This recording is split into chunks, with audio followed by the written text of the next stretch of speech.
So, last session, this unnamed evil party did battle in an asylum. A majority of your party was away, sleeping calmly in a tavern room when they discovered that through their ally, Grim, the uh, unlucky raven, that he was spying on a group of paladins in the city of Redridge. These paladins were on a mission, however, to kill any survivors of Hadar attacks. So, they were going to the local asylum to do just that, and to kill the asylum director, a drow known as Fae Rinthra. The issue with this was that your ally, Asenath, was also at the asylum at the same time, undergoing treatments of their own. You all rushed out of your home, uh, your hotel for the night, and ran to the temple, engaged in conversation and eventual kidnapping of the high cleric of the temple of Shirindalar, as they seemingly were in on the scheme to clear out the asylum.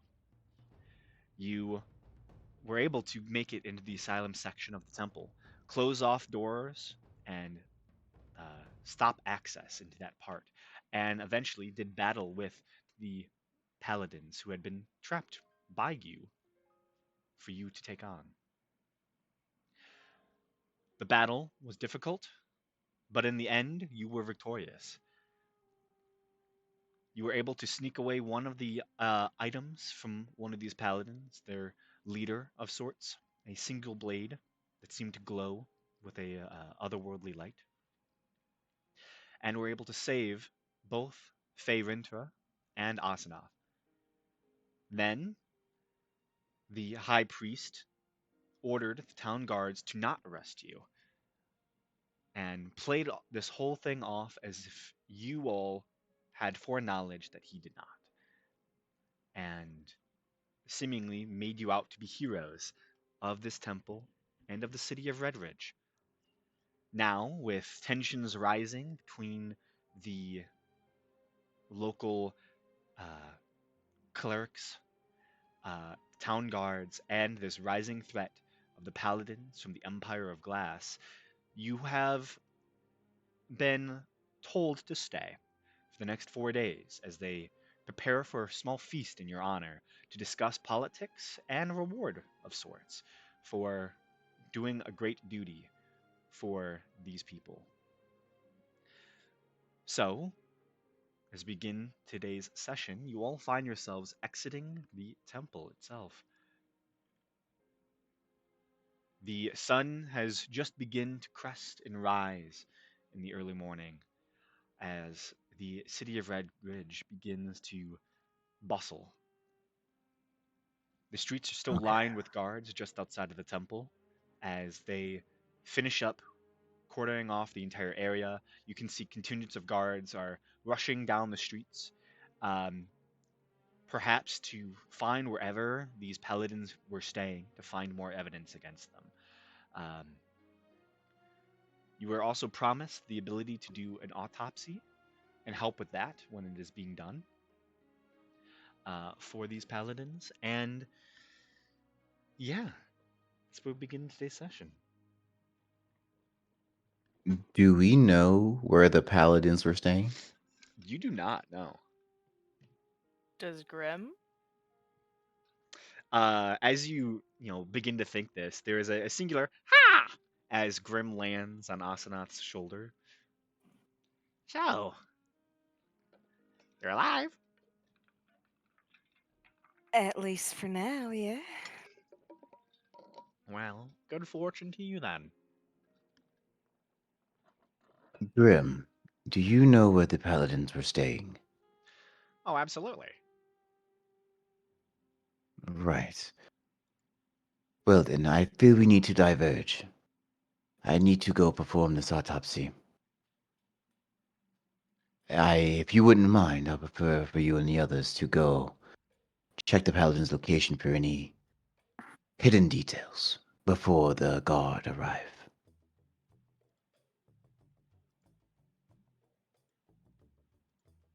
I can do that.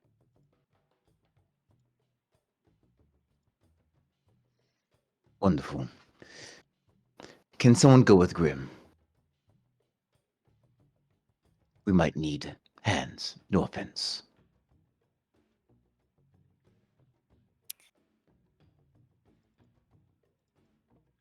Yep, I can go along with Grim. Wonderful. Well, as I said, I will be going to perform this autopsy.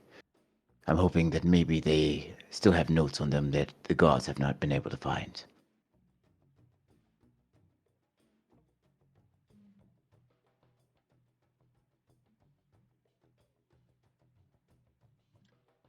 Hmm. Okay. So, what do you want to start with? Leading, having Grim lead you towards where the paladins were staying, or which? Oh, either one doesn't. Like I said, I'm heading to wherever the bodies were sent to. Hmm. Uh, Currently, I'll the go with bodies Grim, are by the way. still in like the edges of the temple. They're being prepared to be moved out. So they have not yet left yet. I'm staying. I'm sticking with them then. Okay. Stay next to the Yeah, bodies as long as possible. Um, yeah. Looking out for making sure they don't remove any mhm. information that we could possibly use. If I'm allowed, I think I might be more help at the autopsy than at the living quarters. Okay. Um, So Asanath and Egil and Ripley wanted to go and investigate with Grim and uh, Atlas. Yes. Okay. What about Bonnie? Where does Bonnie want to go?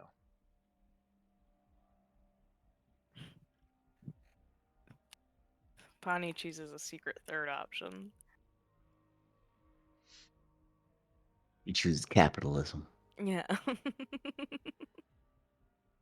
We made him hot. I just now saw that message. Yeah. Oh yeah, you did make his disguise hot.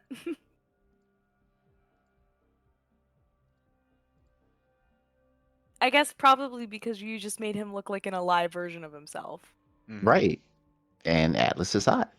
Yeah, Atlas. Atlas is hot. his wife was having problems when he was alive, I tell you. She's still probably having problems. I'm getting tired of all these secret admirers, Atlas. Why do you think oh, Oh This man. is- the necromancer wanted to have him yeah. work for him for a reason? He's so beautiful. He must stay by my side. Yep. Those are some Eye candy. implications. Oh no. Yeah, like Oh a trophy god. husband. Yeah, that trophy husband. Oh, you don't. My That's undead so trophy hilarious. husband. I watched that Hallmark movie. Except he wasn't Yeah. dead yet. Also, Oh man. he was like, he was never home. He was like actually sent to do stuff too, which is Yeah. I would, but I don't have the questions to sell yet, so I'm going Hey to Doc, be for now. See which what party options. is Bonnie with? If she wants to be looking for shops in alchemy, she want to go with Atlas and Ripley then, Okay. probably or or Bonnie That will. would make sense. We actually don't know if Bonnie is dirt too. oh dirt. I like dirt. Good old tea. Okay, well we have our split up. Okay, so let's go with Grim first.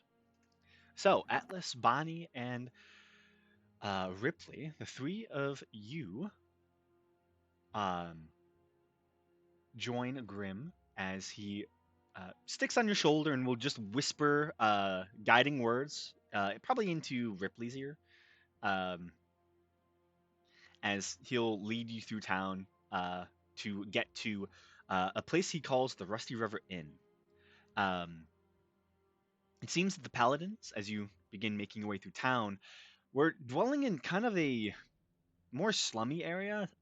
They are right on the water, overlooking the main central wall. You can see that um, their building is a very tall, three-story building made of solid stone, um, and definitely a little bit more run-down space. It's uh, more meant for like foot traffic and getting a lot of people through rather than like luxury or niceties. You actually found a better inn technically. Um, upon entering into the establishment, you can see it's pretty packed with patrons currently, getting early morning breakfasts made for themselves. It just seems to be, uh, no one's really drinking or anything like that. It's just solely for food. Um,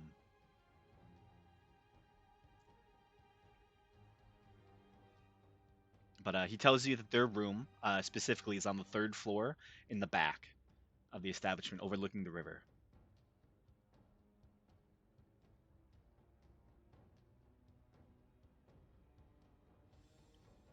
Okay, fun.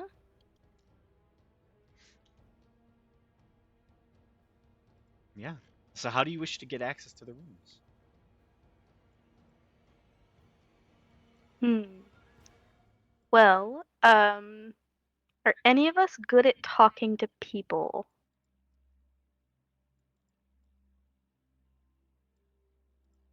I'm not really.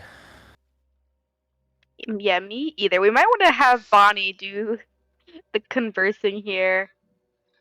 Okay. What does Bonnie say to the Ironically, I think they're the least unsettling of the three of us. probably the most settling looking of you? Yeah, with the funny bird mask. Still, I think probably. Um. Oh gosh, what's a good reason to get into a room we're not supposed to be in?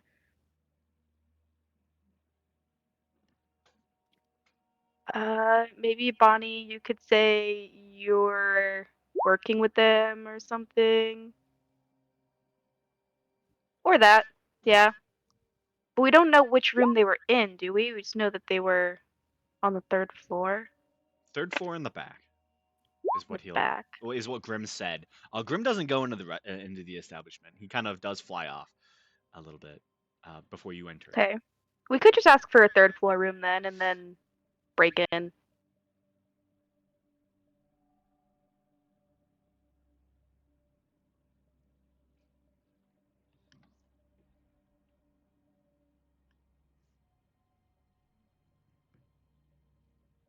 Okay.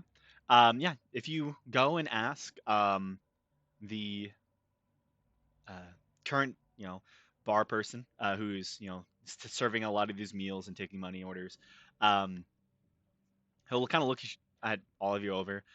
A little early for rooms, but fine by me. It'll be three of you, gold piece.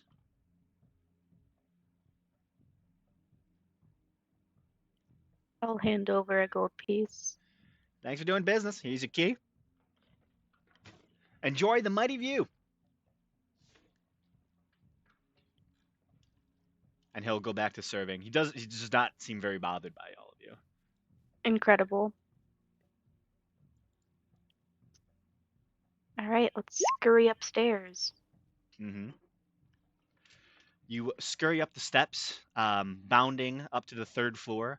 The third floor itself is probably the largest of all of the sets of floors here.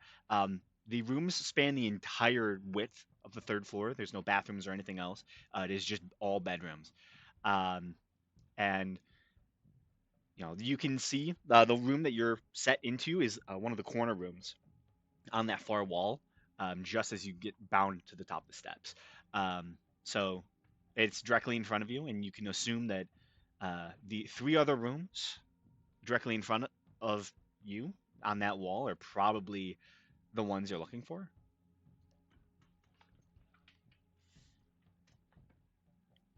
All right.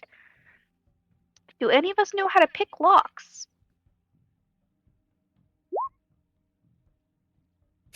I don't, but I could probably break them down, but that won't be real stealthy. Yeah, probably not.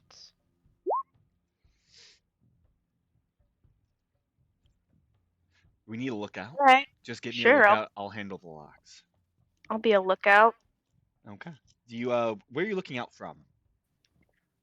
The stairs, I guess? Okay. Yeah. You go kind of bound down to the space around the second staircase, looking out over the second floor, making sure that no one's kind of coming up to the third floor as of yet. Um, Atlas, I'm assuming you're staying on that third floor then? Yep, I'll be like close to Bonnie, just kind of guarding. Okay. So, Bonnie, you kind of begin to walk up to okay, um, some of those doors, and you begin to hear like a strange like rapping sound, like something is almost like knocking on the wood in the far left room in that corner, so opposite corner to your bedroom. You just hear this like very very quiet knocking sound.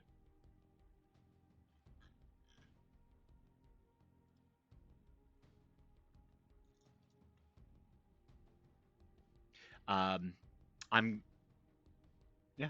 If you're going to do one of the locks, can you do a sleight of hand check for me? Or if you have these tools, use those.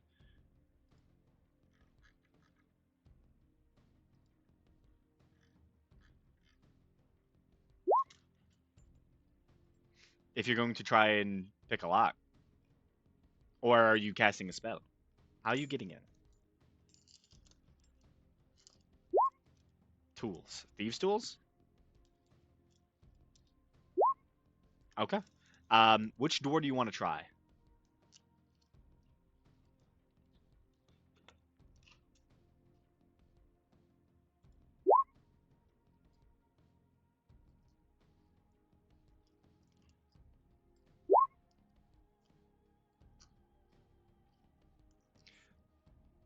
Furthest one from the knocking. So your room?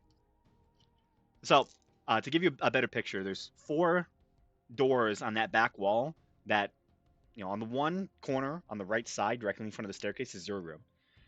Then there's two more rooms and then another corner room. The other corner room is where the knocking is coming from.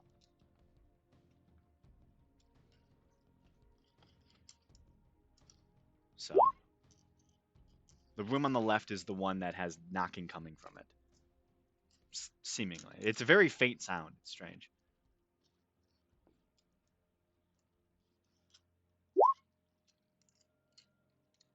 You don't know.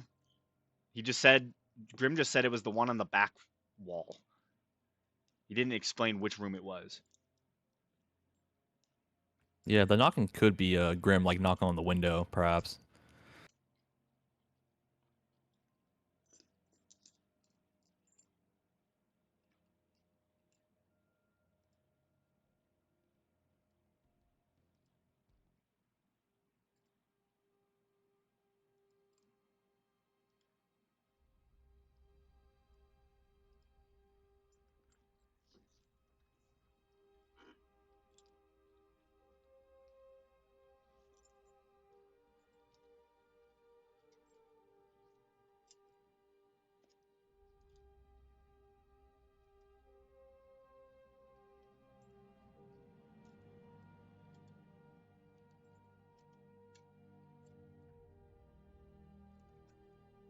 Lots of typing.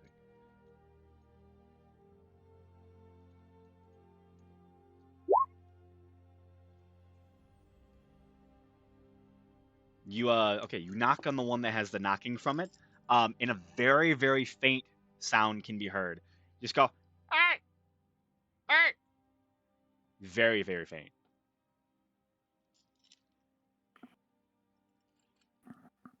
It's like a frog.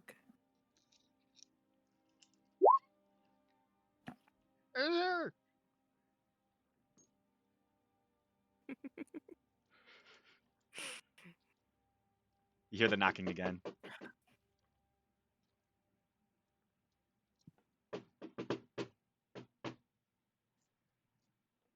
Okay. Are you unlocking that one then? The one with the knocking? Okay. go ahead and roll your thieves tools check with Dex. Oh yeah, you place the thieves tools in, and there's an immediate chunk, and the door swings open. There you can see on the very small window ledge is a white raven who is knocking on the window. You see his wings flutter as he looks pretty happy, and you just hear like a muffled voice going, "Finally!" Very subtle. That's another word. Absolutely. But yeah, you've found your way into the room. You can see that this room has been. It's actually a fairly large room, probably meant for 4 people. Originally, they have packed themselves in here. You can see there are 4 beds, and then 2 kind of sleeping bags have been set up in the far corners of the room.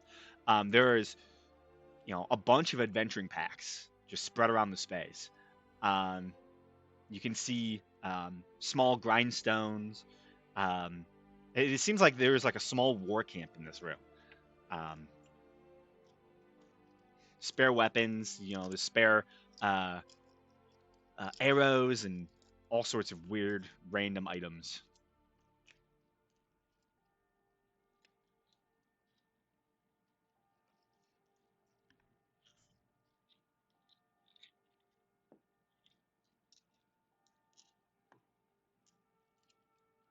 I guess I'll start looking through all their bags.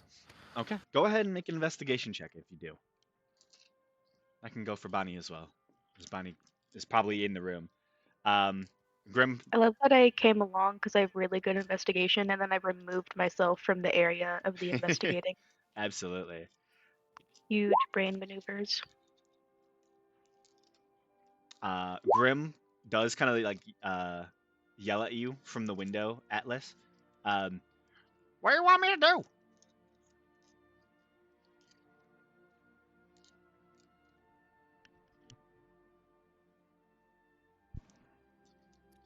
Just give me more information or about this, what the people are doing here. I just saw them through the window, like this. Um, I'll just keep watch. And he flies off. You didn't open the window fast enough. He was getting a little Oh, but annoyed. Bonnie did open the window Oh, after. Yeah, right after the nat 20, Bonnie will oh, open the window. oh! I did not read that. I'm sorry. Grim getting mad at nothing. Then his voice wasn't as muffled as I was role playing it. Um, yeah, actually, so instead of flying away, he'll just kind of hop into the room. Um, I just saw them. Honestly, the window was open the whole time. He was just knocking on it. Yeah, Um, it's because birds can't see glass. He didn't know. no, he didn't know. Their leader's pack is that one in the corner, and he kind of looks off to his right side after he flies in through the window.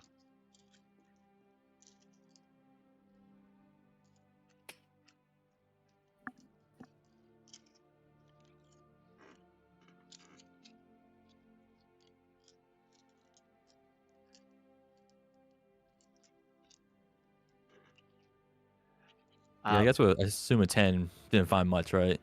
a 10, you begin looking through some of the bags, before Grim tells you that information. And generally, you just find adventurers bags. So if there's anything you want from an adventurer's bag, you can, like an adventurer's pack, you can take it. There's extra rope. There's extra spare rations. A whole bunch of very mundane gear. Nothing too nice. There are small like knickknacks. Like pieces of like broken stained glass. Um, you know, one of the bags that you find just has like a really nice stick. Like it looks like it's like a miniature sword. Like it's a really cool stick. Couple rocks that seem to be like from places these people have traveled. Just knickknacks. They're just like travelers.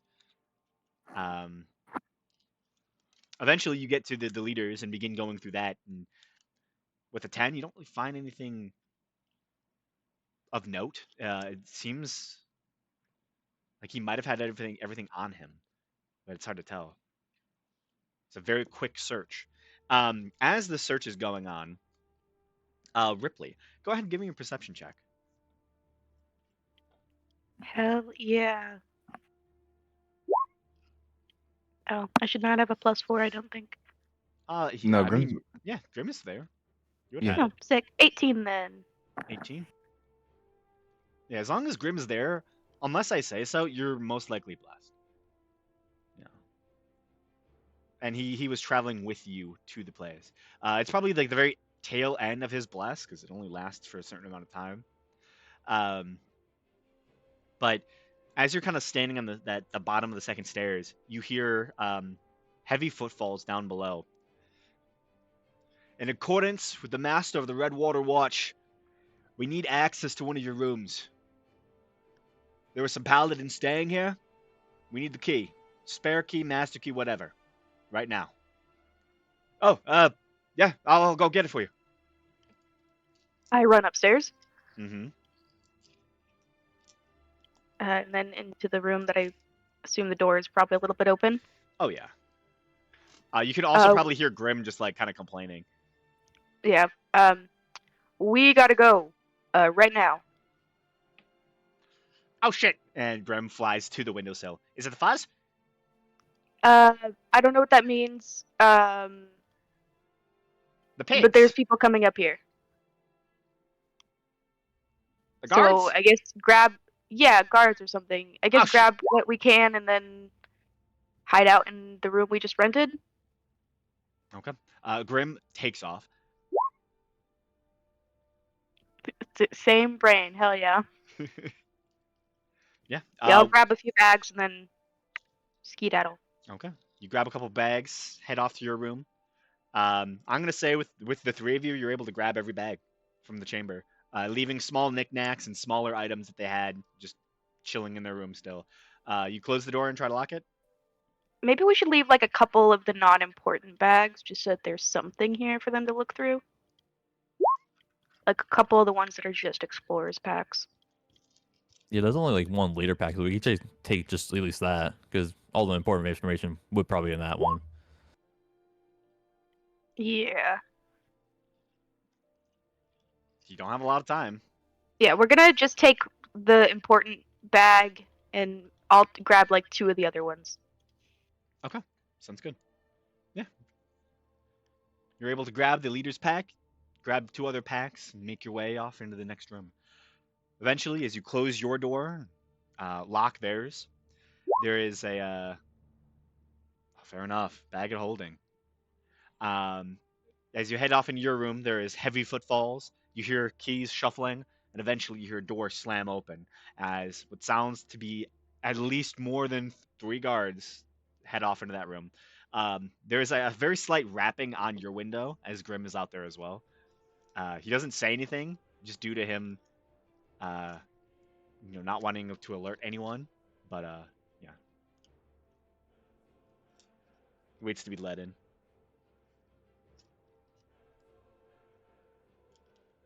Eventually, the guards toss the place around for about a minute or so. You hear a couple faint, muffled voices.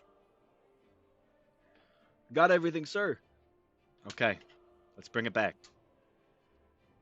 And you hear the guards kind of exit the room, close the door, lock it, and begin heading off.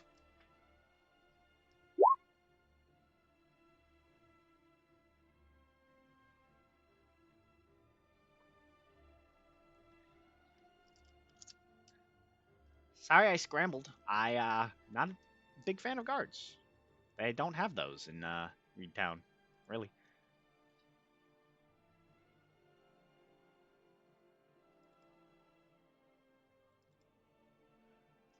Understandable. So, what we get?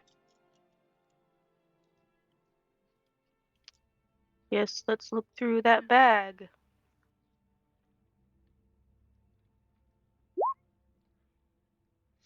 You pull out the stuff. How many rations, by the way, are there amongst these 3 bags? Amongst the 3 bags, it looks like they were not entirely kept up on the amount of rations they would probably have. In total, you were able to find 6 rations. They were probably eating in town and not stocking up yet.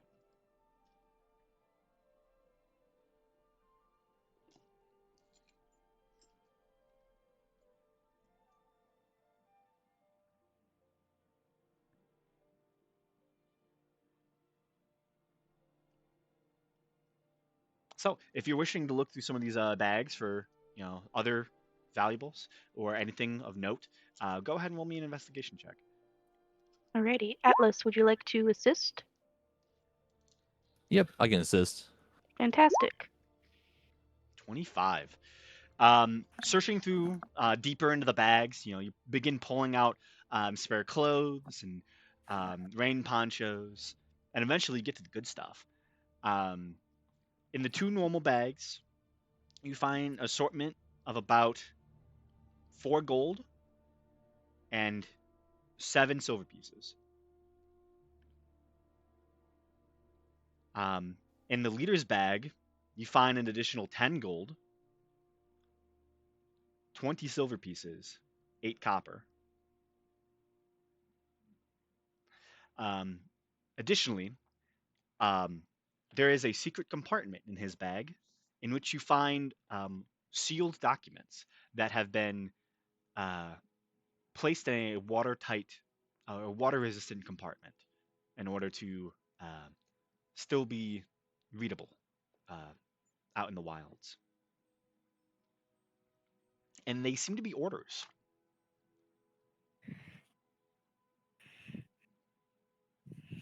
Damn, they got laminated orders? That's crazy. They're not laminated. It was just in a water resistant pocket. But still. You They're the said, sorry, it Knights was how Templar much time. copper? 7 copper. 7 copper. Gotcha.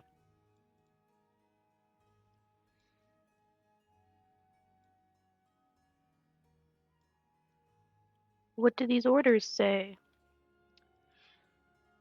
The orders specifically detail um, it's seemingly a letter sent to Garante the Fierce from Rizor, the leader of the Forward Mirrored Spear.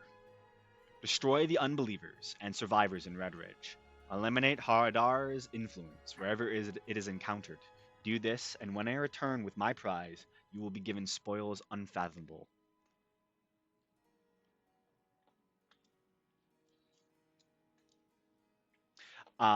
There is also a small little journal that he was apparently writing in.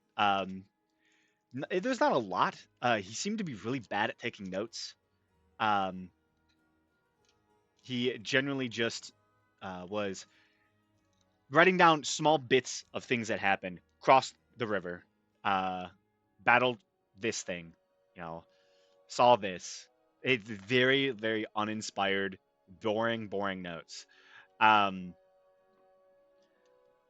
the bit that kind of interests you the most is about a week ago, as he was on his way to Red Ridge. He writes, encountered Hadar Herald, slayed them, new weapon acquired.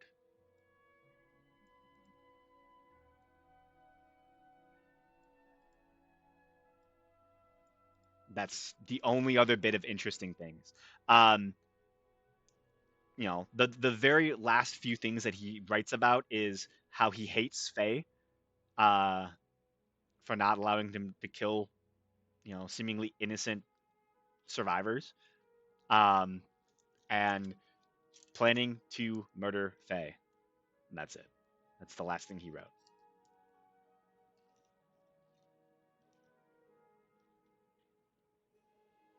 This guy sucked. You said it was Rizor that gave the order to kill the Hazar survivors in Red Ridge, right? Yes. Okay, cool.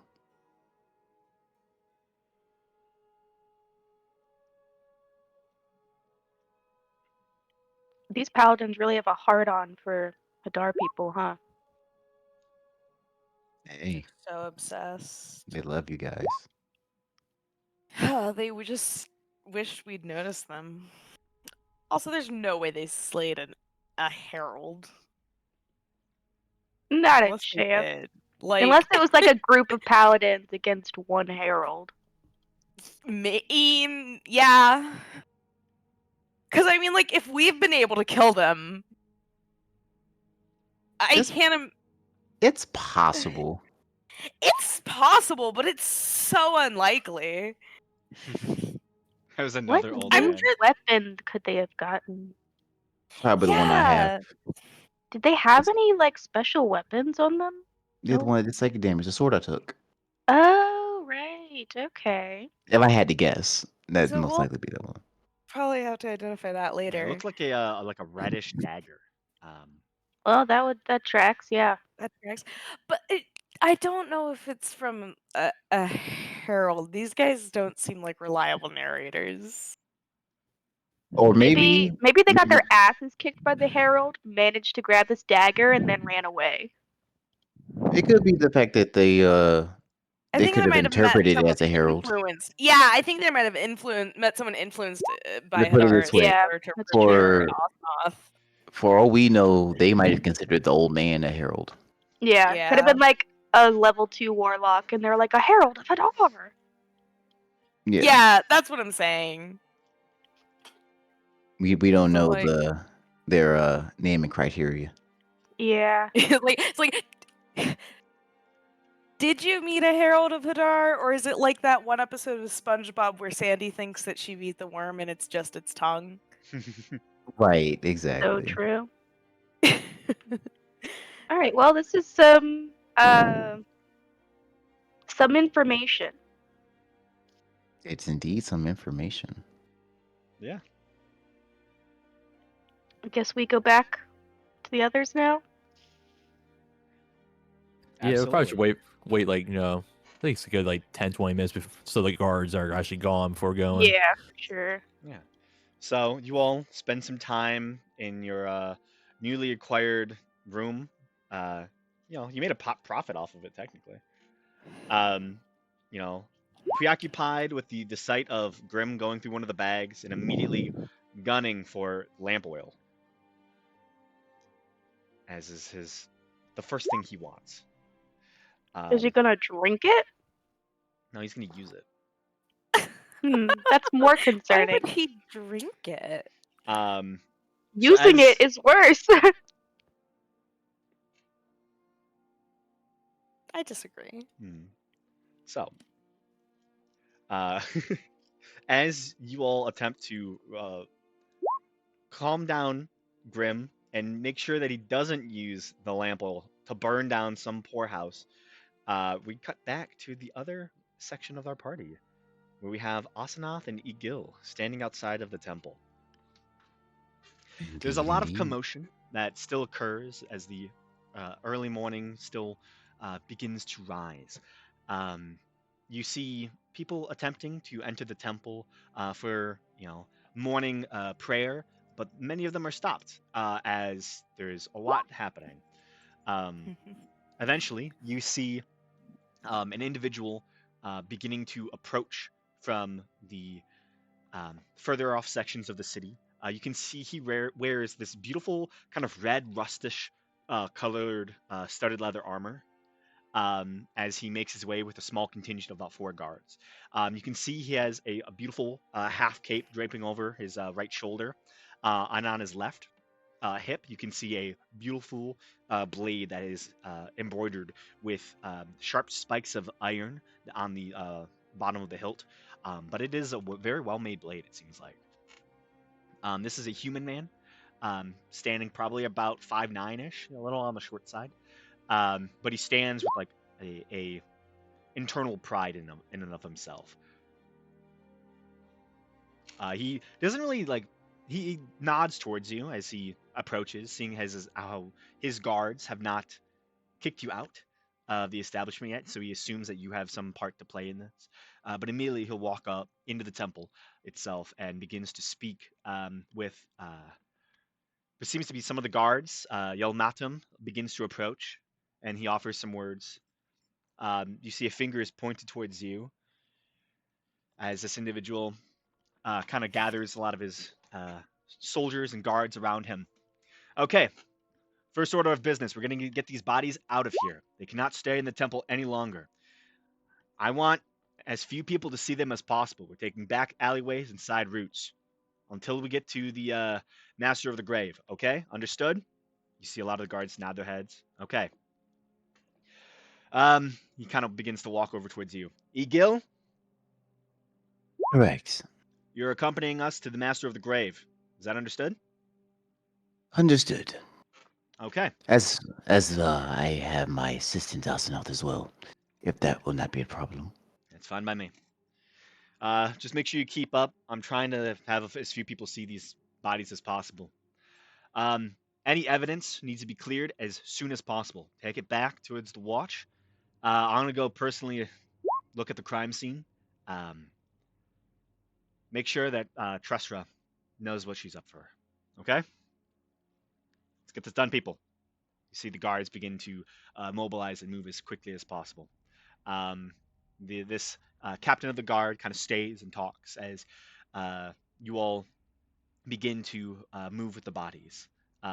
There's a decent contingent of about 20 guards that are escorting, about 12 bodies. You know, actually, not even 12. It would be 15 bodies in total, um, deeper and deeper through the city.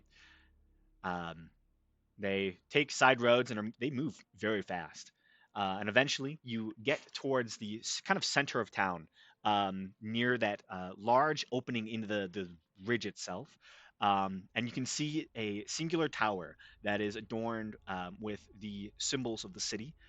You can see this kind of rust red colored ridge with a beautiful orange sun behind it, and stone walls as the symbol of the city. And you um, are led inside and taken to back sections of the temple, not temple, of the watchtower of the Redwater Watch. Um, there, you go and watch as the bodies are placed in a cold stone room somewhere deep within the facility. As the guards begin to unfurl the bodies, a dwarven individual begins to step out from one of the back hallways. Um, she's in her older years, probably around 250s or so, uh, and she wears a brilliantly white lab coat, um, unadorned by any blood or uh, other marrings. And she begins to immediately go through and start cataloging a lot of the bodies. One of the guards who escorted you all here, Ystra, these two are uh, going to be allowed to partake in the examination of the bodies. Really? And who ordered this?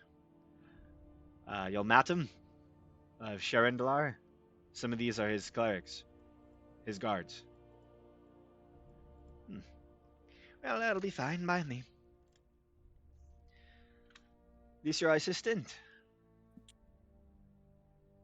Indeed. Well, she kind of does a quizzical look over both of you. If you're going to be helping me with this, we'll start with this one. And she points to one of the temple guards. Bring him back. And she begins to walk away as she has finished her catalog of the bodies that she's received. Off to work we go. You are, told to pick up the body, bring it into an examination chamber, and there, this individual who introduced herself when she has you both to herself. If you need to know my name, you can call me Ystra Matthews. Ystra Matthews. Ystra. I'm sure I've spelled that wrong. Oh, what an I. God damn it, Graham. Sorry. Matthews is the most ordinary name I've ever seen in this campaign. Absolutely. It's Oh, I a spelled very. Matthews right. I didn't think I'd spell Matthews right. Oh, you did. Oh, Good job. I'm so proud. I had to throw one in there. What is she called? She's like the coroner. Yeah. Peaceful She is the. Corner. Oh, That's- wrong. Hold up. I just read my notes wrong. That's not her name. That's not her She's name. lying to us I already. lied to Lying you. to us That's already. not her name. Oh no. I was She's lying to us. she's the master of the grave, and her name is Trusra Urek. Trustra Yuri. Trusra Urek. I was like, oh yeah, that's a very human name for a dwarf. I'm like, why did I name her that? And I'm really realizing I'm reading off the wrong section. uh she will explain. Um did Yistra Matthews send you to help? And she will explain that that is the name of the master of the guard. Okay, Yishra Matthews is the master of the guard. Oh, Hmm. that's the fancy man with the iron spiked blade. Yes, he adopted that once he took his office. Hmm. And she Design asked and the if nature of our rust-colored ways. and she asked if What? in our rust covered ways. It's crazy. Uh, okay. Mm. And she asked if Yishra is the one that sent us. Or like, escorted you here. Oh, If you spoke to him. yes. Ah, very few words. Merely just let us know what we are to be doing. Hmm. Well, I'm sure he'll be here timely. He walks fast. Well, let's begin. She begins to undo a lot of the armor pieces of the temple guard. Um, Very carefully undoes the clothes, sets them off to the side, and begins putting them in small little tray baskets. These, um, honestly, slightly too heavy stone baskets, instead of like straw or anything like that. They seemingly are made to be easily washable. Um, It so makes all sense. yeah, all of the clothes are laid out in a singular orange basket. Any items that he had on him, his sword and everything like that, all goes in the same basket. You can see it's cataloged and labeled correctly. Um, Eventually, you can see a, a silver bell is rung as she goes over and opens the door after washing her hands, and will take a small clipboard from one of the guards who kind of approaches her. Okay. We have a name for the young master. Always good to have. And she begins doing some of her checks and writes a name actually on um, the little basket. What's the name that she writes?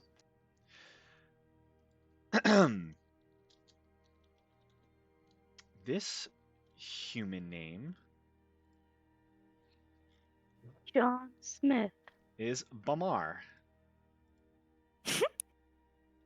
Vamar Smith. Vamar. Bamar Vamar Smith. Hanid. Oh. Hannah is the new Smith. Yeah, that's actually the most common last name in this area. Yeah. 3 kids and is married to one of the temple acolytes. Poor soul. Gilly, you wish to do first incision? Hmm. I would most assured love to do such. Thank you. She begins checking some more things off as you begin to do a first incision. Go ahead and just make a medicine check for me. Okay. Gotta change my notes really fast. Am I allowed to give the help action? Yes. Okay. I'm just going to be Because he hovering is over Eagle's dead. shoulder, which is easy given our height difference. Absolutely. Hovering over his whole head at that point. medicine. Yeah. So as a dwarf, there are a lot of step stools. So it's actually quite easy to get up to this body. And they are on wheels and Oh, rollers. just 19, obviously, because Grim isn't 19. with us. Yeah, you begin to expertly open up the body. Eventually the checks are done, and so Trustra approaches and helps you out, and you begin to uh, prepare the body for a full autopsy. Um, the methods of death are determined. Both brain hemorrhaging um, and loss of blood through stab wound are Hmm. the methods in which this individual fatally was killed. It seems that um, she makes a conclusion that this was likely partially magic based, as due to the head, uh, the brain hemorrhaging is strange because they received no head wound. Mhm. Hmm. Makes sense. Um, Yeah.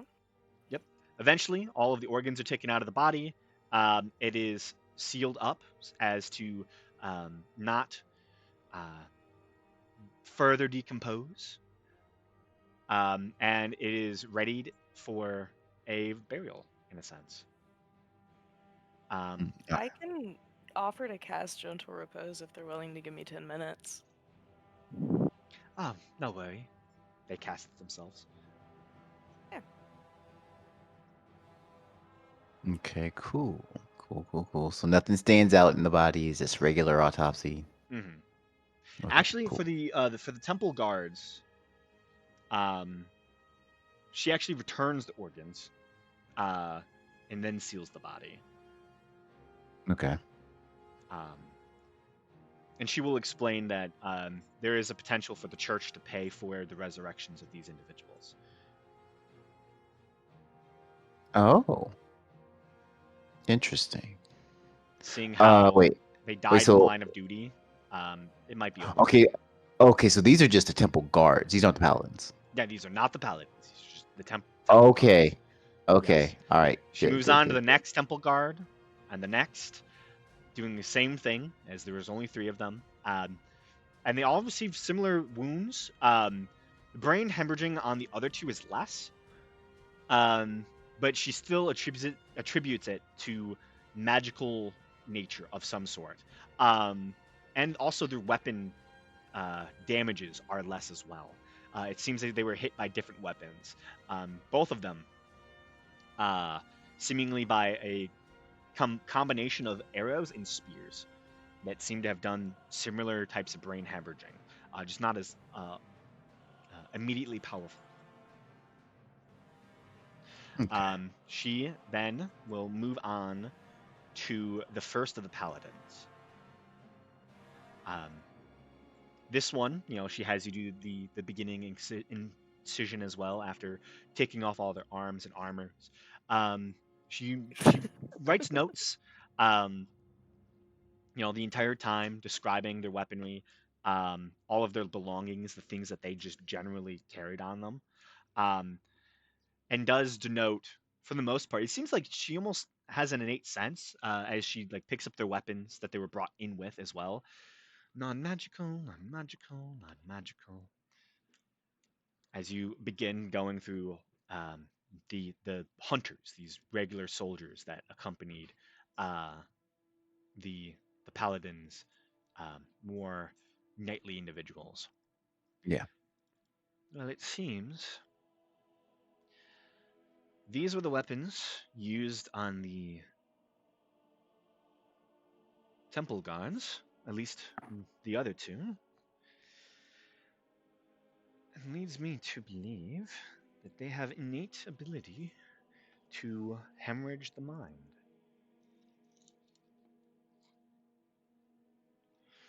There Hmm. is also some aspects of magical damage here and here. I believe they must have cast something that altered their damage somehow. Potentially a hunter's mark, or perhaps mm, it was not a curse. I would guess hunter's mark. And she's saying this is the damage that was placed on the hunters, right? This is the damage that uh, the temple guards received. Okay, She's here. realizing that they don't have innate, like they don't have magical weaponry, is what she's Mm, saying, and so that the damage must have come from their magics, if they had some. hmm. Some of the damage of the weapons is, you know, some of them are using spears on the temple guards, and the temple guards have more damage than they should have from just a Right. regular spear attack. She's making inferences as she goes. Okay. Gotcha. She moves on to one of the knights, begins to take off their arms and armors, and you can see once their helmets are pulled off, these are all very young men. You know, early 20s. The oldest seems to be their captain, who at most was maybe 30. So generally, they skew very young. Um, she goes through, you know, you help her do the surgeries. These bodies are fully taken for everything. All organs are taken out, and the bodies are eventually resealed. And it's definitely good practice. And definitely, I feel like Asanath is the perfect person to be in the room for this. Just like that kind of cold, uh, kind of steely gaze is needed for this much of organs and innards Yeah. as you begin to, you know, get further in. Hmm. Of the few slashes that temple guards received from these blades, pointing out the bigger swords of these knights, I doubt these weapons are magical either, and they also don't seem to be able to dish out magic, which is peculiar for magical hunters.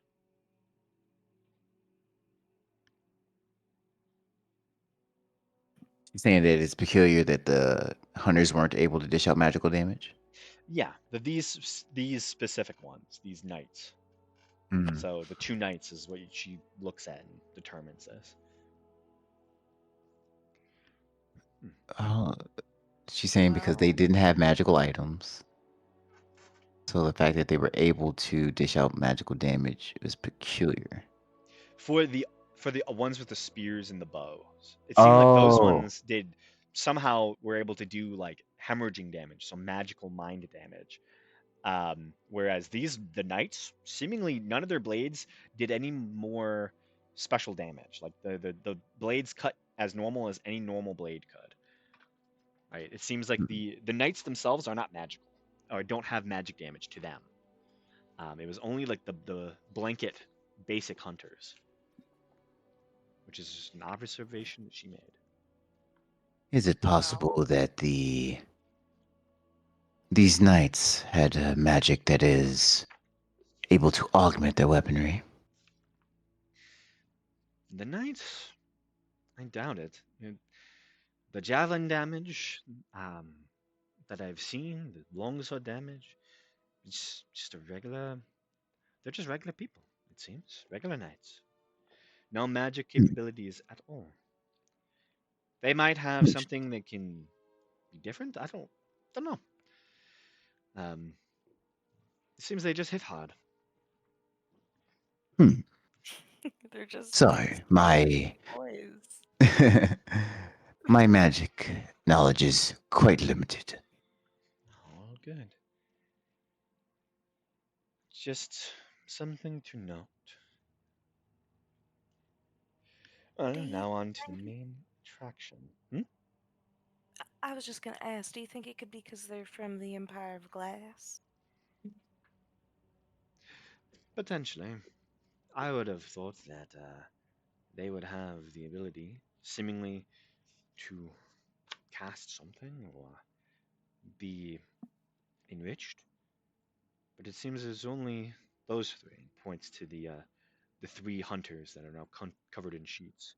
These knights did not have the ability to hemorrhage their enemies in the same way.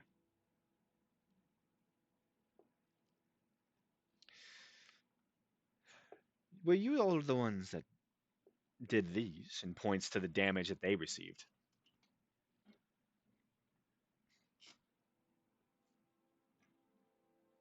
Yes, we were.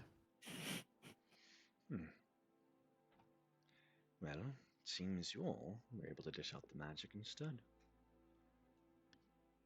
She kind of lifts at uh, the one knight's kind of broken off face after his face got pulled out of his skull, Oh yeah. looking at you. How'd that We happen? Wasn't that our barbarian? no, I thought that Yo. was That was Asana. Oh, what did I No, do? no, that was Wait, actually what? no, that was Ripley. Sorry, that was Ripley. Who? Wrong Hadar. Wrong Hadar. yeah. Nobody would do that. That'd be a crazy thing to do. I'm We like, wait, have when did I get Especially this if it was power? on accident. as Tristra looks at me. We have some potent individuals in our group. I see that. Question for you. Do you know if they were attacked by the survivors in the asylum? The other 6 who lay outside? She's asking if we know if the paladins were attacked by the. Like if the people uh, that they were sent to murder, if they defended themselves. If you know or not. It's very possible. We arrived after the carnage had begun. Hmm. Well, I see evidence of Eldritch invocations used against them. We have met a previous, I guess, survivor of Hadar, or a practitioner, if you will. He had previous experience. It's very possible that these others had latent abilities that they weren't aware of until the moment called for it. Hmm. Perhaps. This one was certainly points to one of them. Was certainly blasted many times by an Eldritch blast.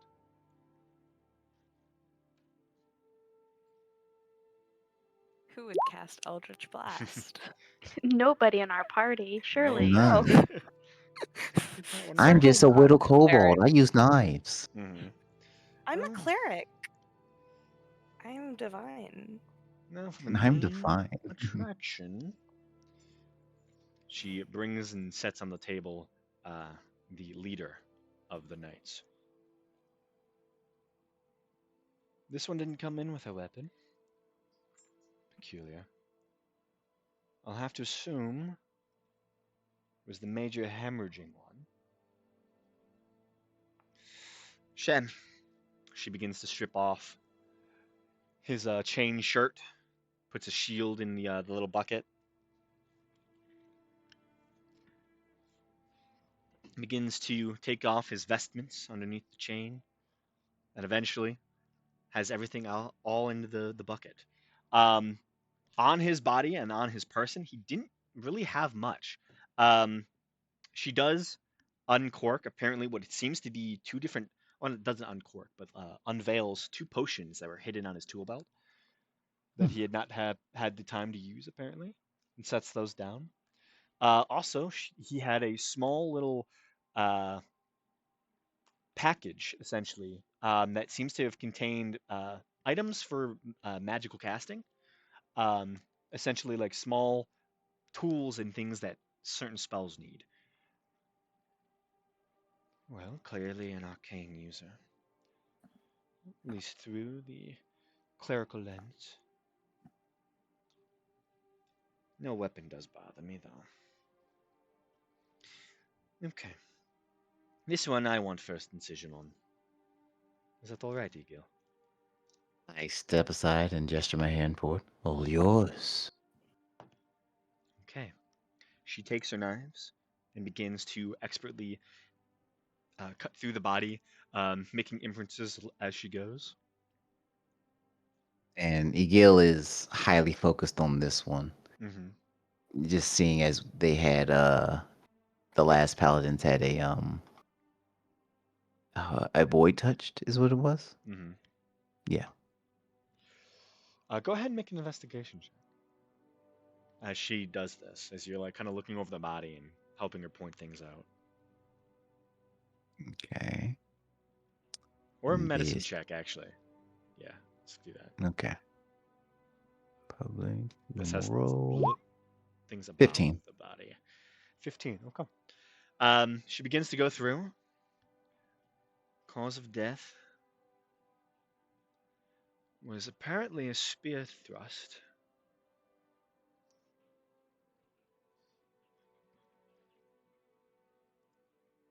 That did the most damage.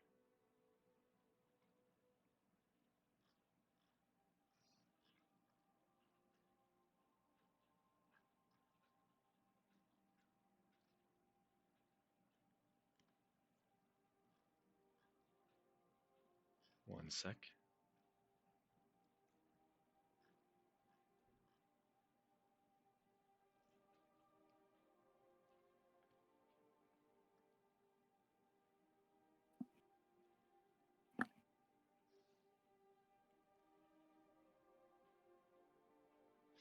Hmm. It appears it was you, wasn't it? She looks to you, Edil. Points out one of the small stab marks in the back. You and the Spiel wielder were in heavy combat with this person.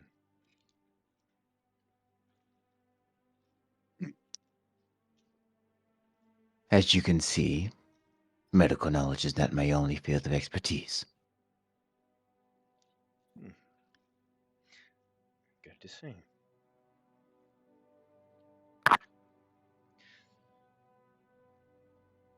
Well, cause of death, severe blood loss, stress to the aortic valve, potential heart attack at the very end as well.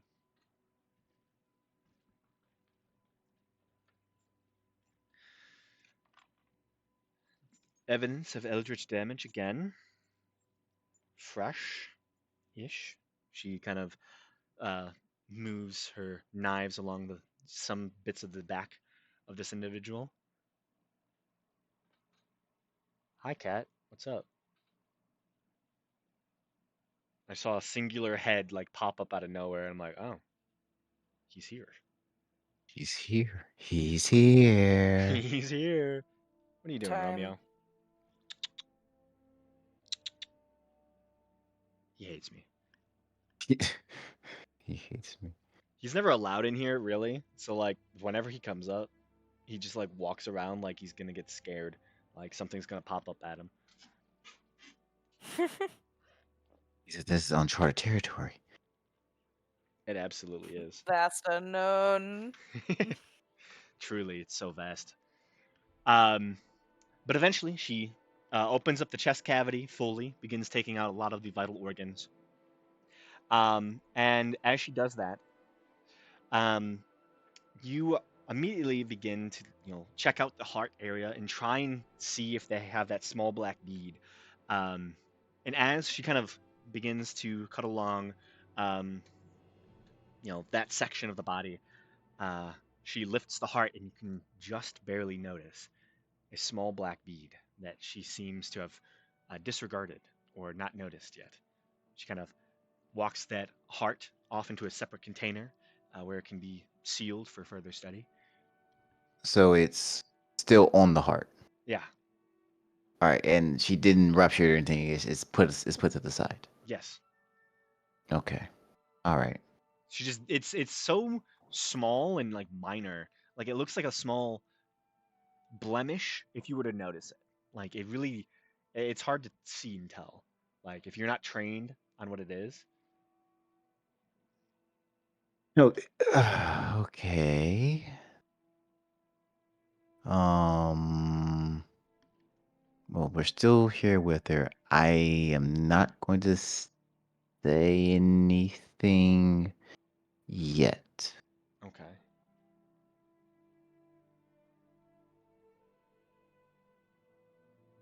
Yeah.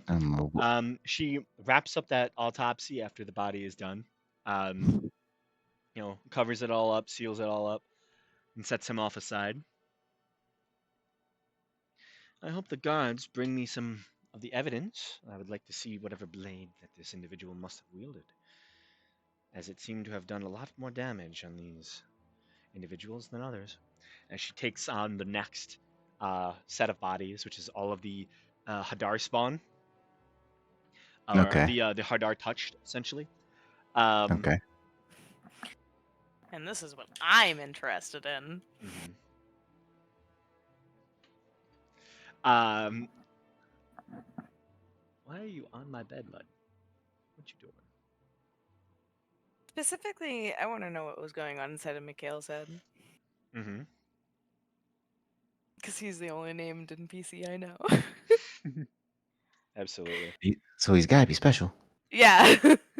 Surely I didn't miss anybody. I'll be back in just 1 second. Okay.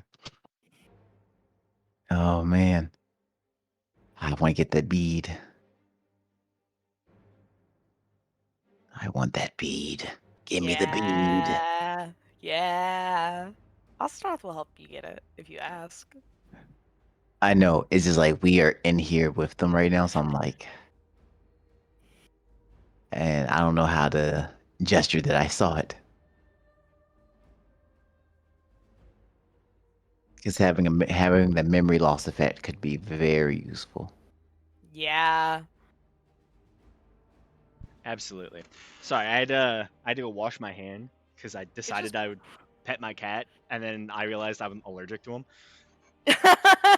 That is very.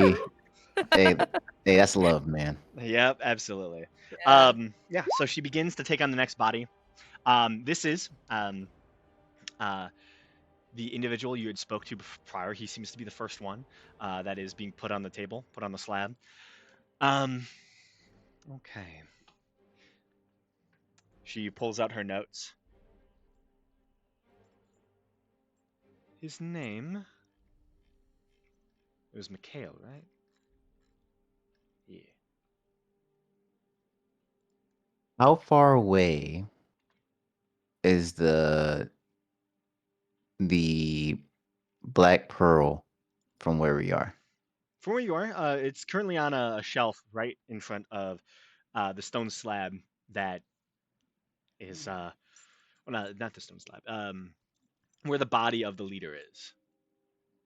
Okay. Is everyone facing that direction or facing away from it? It's behind uh, the uh, the master of the grave right now.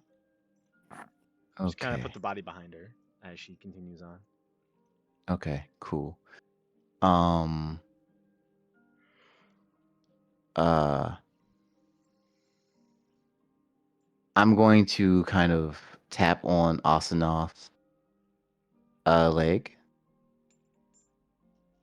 and after I get her attention, I'm going to just quickly do a quick, 2 fingers to the eyes as a gesture, and point to Trisra, and I'm going to slowly start inching my way to the heart. Mm. Okay. You begin to inch your way behind Tristra. Tristra. And is her assistant will her assistant see me?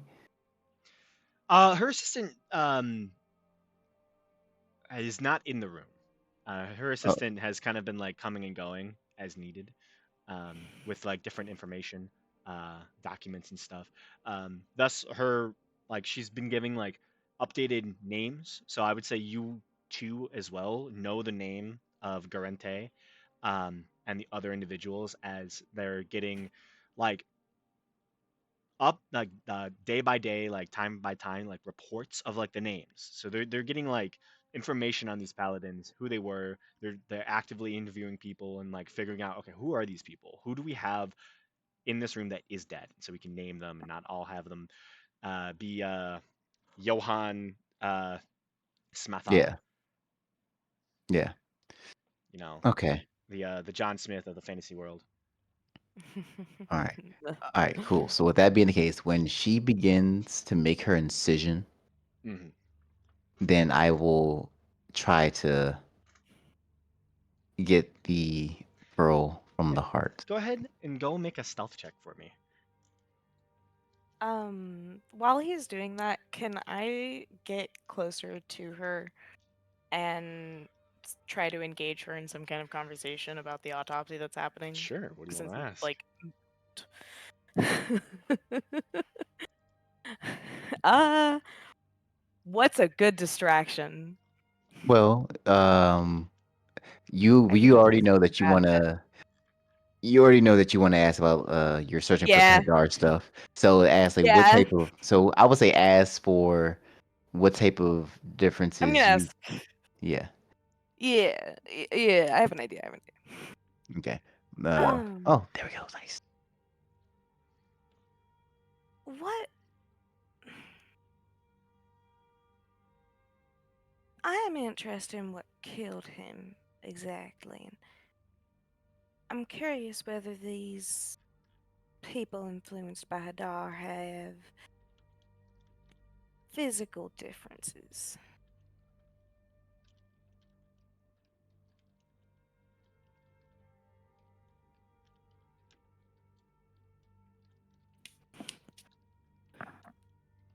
Clunky. I just came back to life. Oh well. It's You're fine. okay. It's all right. It's Um, okay. well, let's see. Major wounds showcase blood loss, bleeding from the ears, nose, and eyes leads me to believe that this individual was again hit by that hemorrhaging of the brain. So we'll see. Begins to cut in, not noticing Egil stealthing behind her. It, she opens up bits of the body um, and begins to make inferences. Okay. Um, Immediately of note, this has kind of been occurring over a longer period of time. You've already gone through many of the bodies, and each body in general takes about an hour. So you're now reaching about 9 hours, 10 hours in to this uh, like massive kind of a singular autopsy of these you know very very important 15 individuals, and it's a long day. But you notice something immediately upon the body being open that it the coloration is so different,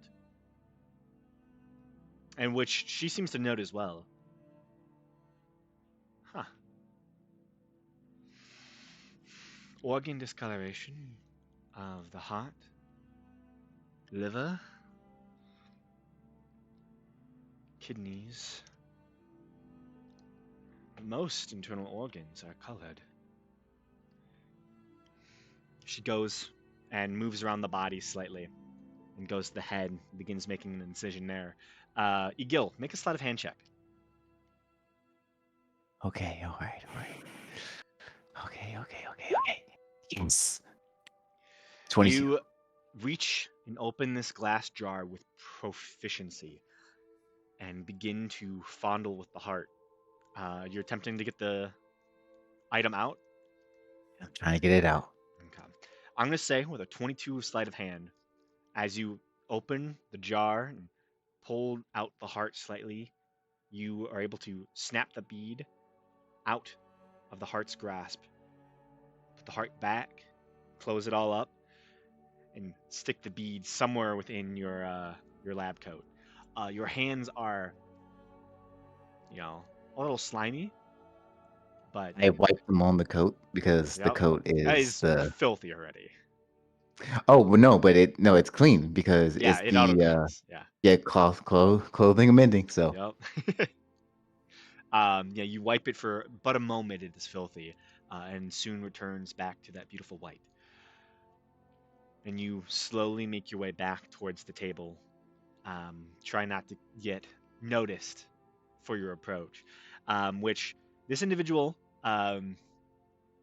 Tressra does not notice you as they are engulfed with realization as she unfurls the brain of this individual, this first person touched by Hadar. And you immediately notice the discoloration. Their brain is far more red than it should be. Um, it I see. Oh, is drastically changed. The amygdala has been changed drastically. Bits of long term memory have seemingly gotten weaker as well, as if this person's brain was shrinking.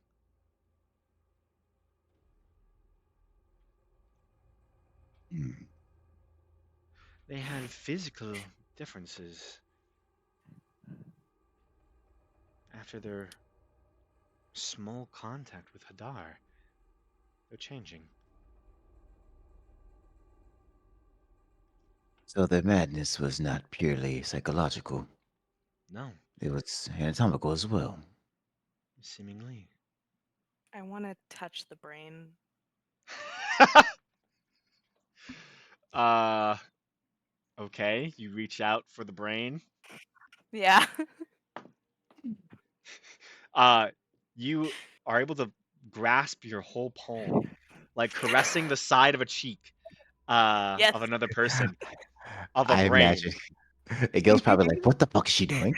And you just see Tressra just like her gaze breaks from the brain. She was so distracted by her realization that you like full on like go in Palming like the brain. yeah, you like palm the brain like lovingly, you know, and you're just like looking deep and longingly at this brain, and she just looks up at you with astonishment, takes her other Awesome. hand to the brain, well, towards the brain, and slaps your hand.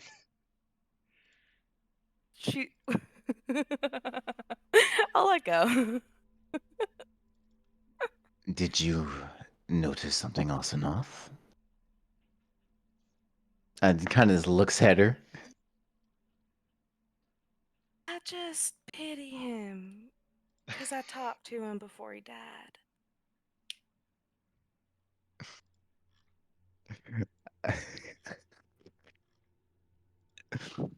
Oh my gosh.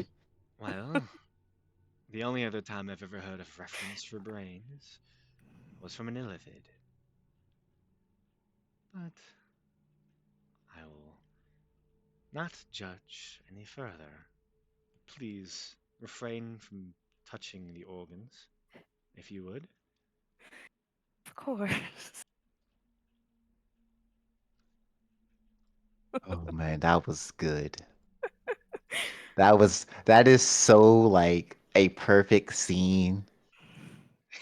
It, and, like I could just imagine like from Austin's perspective, like everything else kind of fades away, Yeah.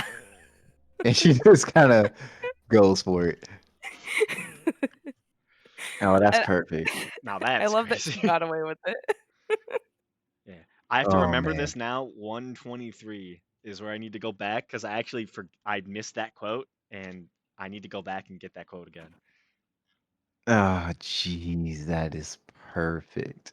I knew I had to respond so fast. I'm like, I was about to write that down in my quotes sheet for Asanath, and I'm like, oh, I have to respond like immediately.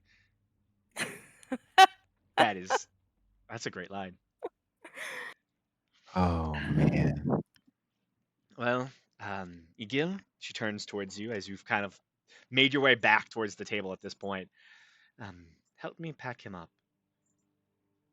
Of course. You begin to help with the removal of the organs, placing them all in small glass jars in order to be used again for further study. You seal up the body after you're discovering that there's no other issues. Uh, she casts, you know, Gentle repose. gentle repose like, once more, moves on to the next one, and the next one, and all of them are seemingly malformed. Some of them to different extents. Um, you know, the The first one, uh, for what was his name again? Miguel. Mikhail. Miguel. Um, he is genuinely the less changed of most of them. They're the colors vary, um, and there's two of them that are drastic in their differences to actual human physiology. Mikhail was the most coherent one, wasn't he? Mm-hmm. Mm-hmm. Yeah. Yeah, there's signs of again brain hemorrhaging, but their brain is it sort of looks alien for Egil, who has seen at this point nine normal brains. Seeing these last six, it's very weird. Seeing Mm. the bodily differences in some of these individuals, um, and it's pieces of the brain as she describes. You know, modern medicine is not a thing in D&D world. Especially Yeah. in Raiden, this world. But they do know a little bit. Um, there are assumptions that can easily be made. Um, and she says that with the changes in the brains that she sees, it is closer to being um, less of a human mind and more of a feral mind, like something that doesn't think for itself. Um, and it's a very, very strange thing. Um, but as the ritual continues, it doesn't seem like any of these individuals have the bead in their chests. They are just normal people who Hadar are touched. are touched and have been changed from it somehow, physiologically changed. Both in their brains, their hearts are technically bigger, as are their livers, which is very strange. Mm. That's a very interesting change. Okay. Almost as if they're able to uh, digest more toxins or something to that effect. It is very strange. Okay. Good to know. Very informational. hmm but that was your last 15 hours of your day. Luckily, you started your day at about 6 in the morning. Um, so it is drastically late at this point.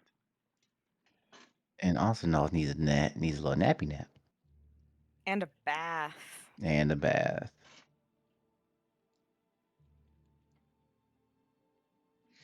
Absolutely. I don't have a self-cleaning robe. No, yeah, you are absolutely filthy. Um, Tresra will force you kind of to go through and wash your hands, strip down of any of the robes you're given, like surgical robes. You gotta take those off, uh, get showered and get cleaned there, um, just to make sure that you're not coming off with any viscera or any ill diseases.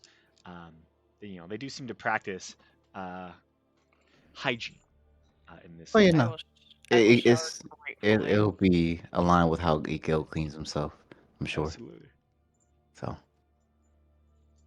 But yeah, No blood-borne illnesses in this church. and if we uh, do, we kill people who have it. Yeah. eventually, as you all are winding down, you begin to enter back into the surgical suite. The bodies have all been taken, as have all the stone slabs containing the stone desk. It's containing any of the items or gear that these individuals have had. And you can see Tressa is currently talking to a very refreshed, very awake-looking captain of the guard, as you see Yistra Matthews. I kind of hate this guy. Mm. You see Tressa is speaking to him quietly as you all enter. Hi. Thank you for helping in this endeavor. Um, Thank It's you for the allowed. opportunity. We actually would have had to call in favors in order to get enough surgeons for this level of an autopsy. We've not had that many deaths that needed to be investigated like this so quickly, so fast. Um, Thank you for your service. I don't think I ever introduced myself to you. You can call me Yistra Matthews. I'm the captain of the guard here, captain of the Redwater Watch. Sorry we had to meet under these circumstances. Oh, it's much all right. Sorry that you had to see us in such circumstances in response. Oh, you're fine. I have been talking to Yalmatum all day. We have solidified the temple, um, and we finished sealing it off. Bits that we needed to, gathered all the evidence. Um, the motive is still somewhat unclear, uh, but we will be discussing that in the coming days. Um, I will be discussing that with you probably in the coming days as well. Um, I was told you're staying in town. Do you have a place of residence that I can know of? We were staying at let me see. Rocky Rest. The yeah, Rocky Rocky Rest. Rest. Know what that is. I might have some of my guards come and collect you sometime tomorrow, um, or at least within the next 4 days. So please don't leave town. Um, it's a precautionary measure. I believe that these paladins were the aggressors. All evidence that I have collected leads me to believe that. So I'm not blaming you. I just need to get every fact together. Um, It's all right, of course. did you any of you lose anything during the fight? Anything drop or anything like that? Hmm. I do not think so. I think I have all my things accounted for. Okay. Ask your party members. Anything left at the crime scene is in evidence right now, so you will not have people have access to it for at least a few days as we process everything and get it all situated. Um, Yistra, what am I still missing? One of the blades for their leader. Okay. I don't think we collected any blades, so that one might still be missing. But we'll just have to deal with that when we come to it. Again, thank you for all your work. Go get some rest. It's kind of late out there. Of course. You as well. Have a good night. And he'll bid his farewells. Well, Ingil and Asadath, thank you for your hard work today. Of course. I'm sure you'll see me soon. Oh, given the investigation, I'm certain that is a foregone conclusion. Absolutely. Well, sweet dreams. She You. begins. Oh, Oh, is it you as well? That's what you're saying. she'll nod to you and make her way out of the room, kind of leaving you two alone. Eventually, I assume you exit the tower of the Redwater Watch and begin making your way through the town. Um, it is a drastic time change. Um, 15 hours in a surgical suite and then leaving and it's dark is crazy. Oh, I'm sorry. We're Um, experiencing what real life surgeons experience. Absolutely. It's something that no one We can haven't fully seen know. the sun today. No, not at all. You saw it briefly when you were like first went in to the surgical suite to begin the autopsies, and now you have no clue what time it is in Yeah. reality.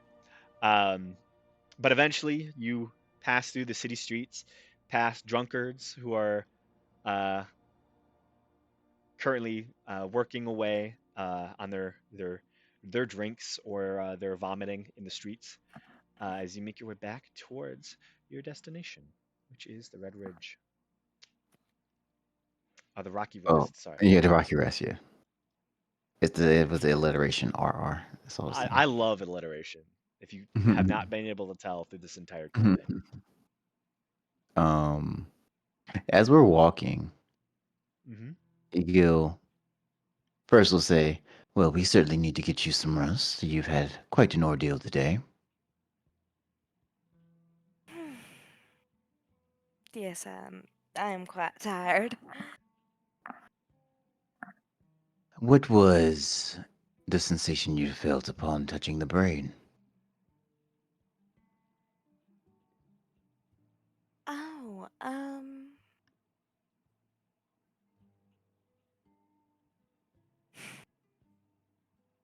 I guess it's like getting able to hold a piece of art that you've liked for a while. It just like holding something beautiful. Hmm. Oh, like when a butterfly lands on you.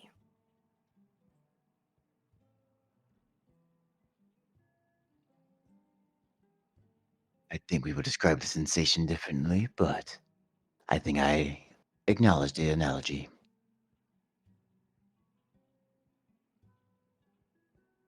Now, I guess another more intrusive question. Seeing how the other Hadar touched bodies have mutated in a sense, do you wish to know what yours is like now?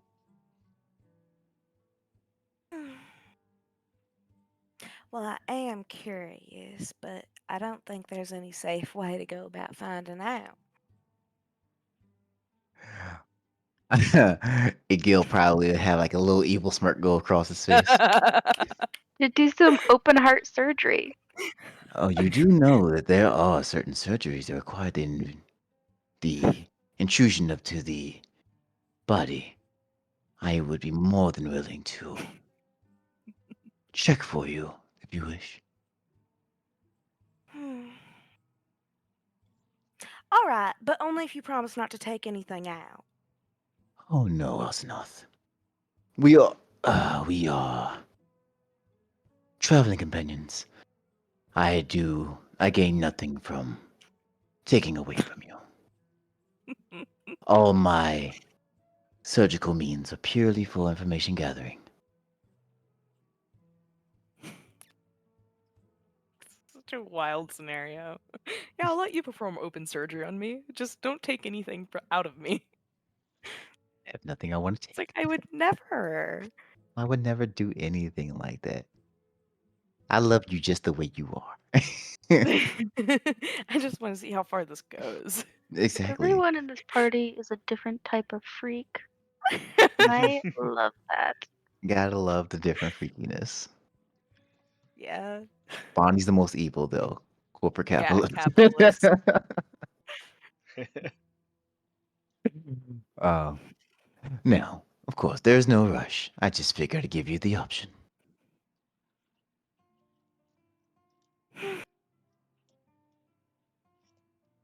What would the recovery time on such a surgery be?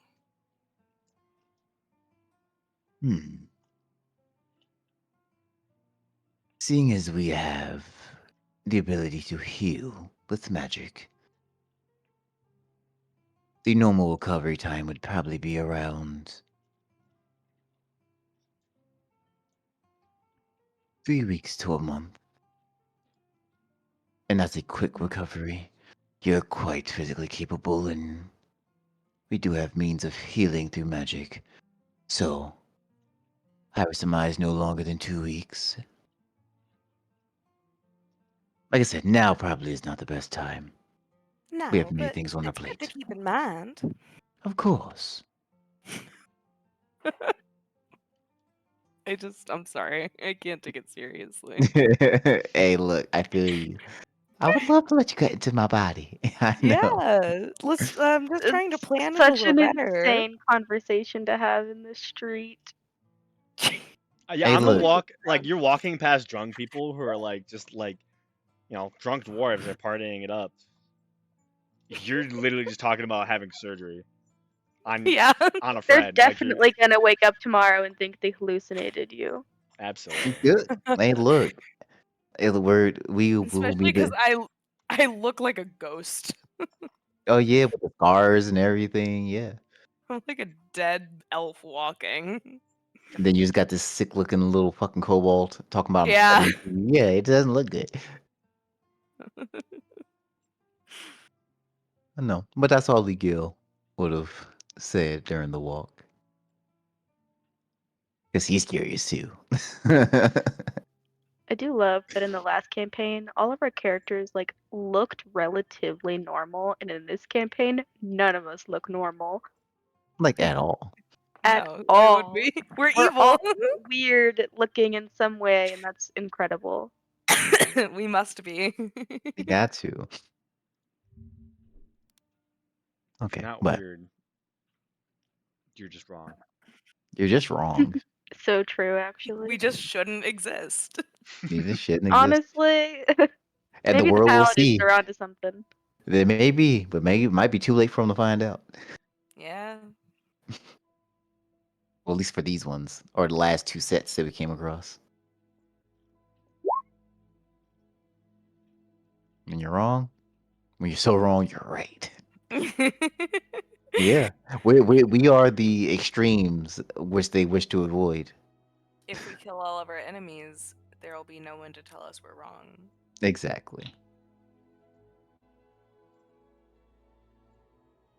Okay, but I'm good now. Welcome to Time to get some sleepy sleeps. Yes. Goodness. Yeah. So you make your way across the city streets. Eventually, you find the Rocky Rest. Walking in, there's currently a lot of people going about doing their thing, drinking, eating, feasting. You're probably way too exhausted to even care about food at Oh this yeah. point. You head up the stairs, find your room, and find your companions already in there. For the most part, the other three of you, um, were you sleeping? Do any of you have person on watch? How's it going for you all? How many rooms did we have? Did we have just one? I think it was one big room, wasn't it? Yeah, I think you got one Okay. big room. Ripley's probably awake, waiting to make sure the other two get back. Okay. Oh, he cares. Ripley does care. He cares now. Aw. How about that? Enough about that. I guess Atlas would probably also be awake. Yep, because he has the curse of not being able to sleep, Yup. but he has to play cards with Clay. Play. Yeah, you can see there's a giant pile of money in front of Clay. Motherfucker just keeps winning. It's too good.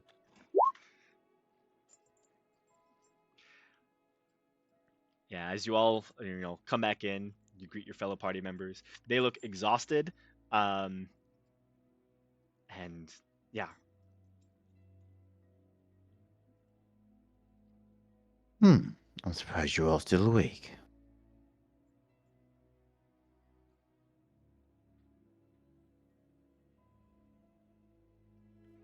Were you able to? Well, I just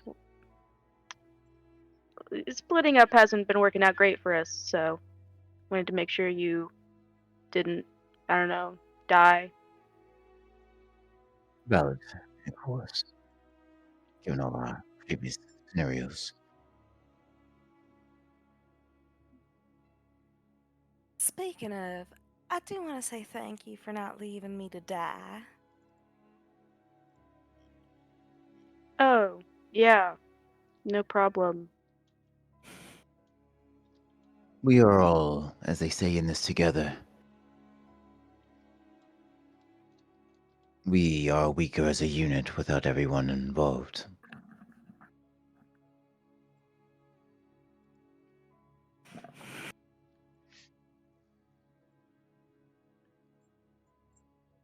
So, were you able to find anything? Yeah, a little bit. Um, there were some orders from Rhizor, instructing the paladins to, kill Hadar people. Uh, then there was this journal where the leader said that they came across a Herald of Hadar, which I'm not sure about their classification system there. Um, claims that they killed this person and took their weapon, which is probably that red dagger you found. Hmm. So we Well, might want there, to see what that does in case it's gonna like corrupt your mind or something. of course. And I actually hand it to Bonnie. Sorry to bother you, but I think this would need to be, was it, identified?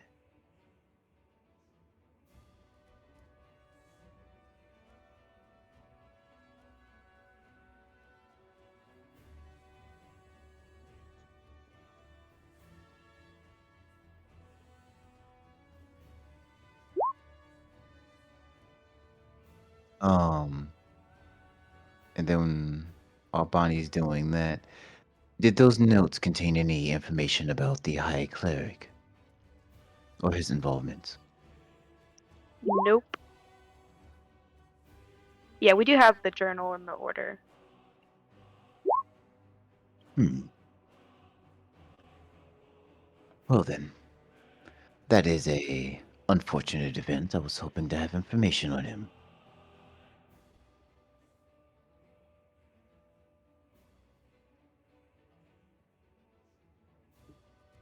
All right. So they don't have any information on the High Priest, High Cleric. But We he know that they doesn't have the know that he orders. doesn't.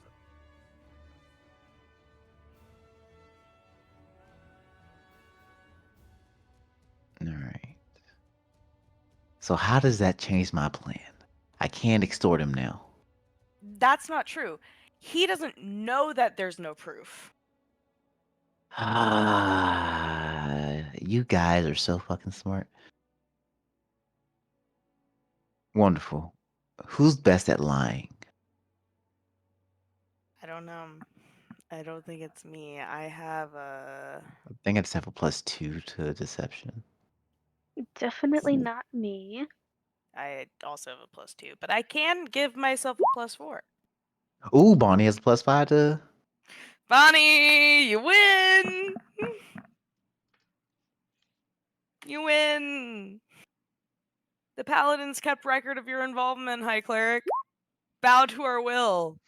Snake poison salesman. Love it. Cool. All right. All right. Well, I guess first, before we go there, what does this blade do?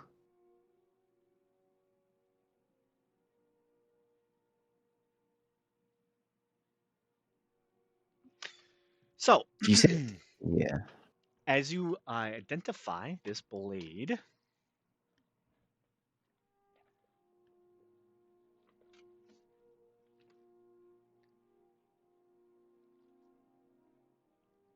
this is a very simple enchanted weapon. Um, it has no plus to it, but it is magical.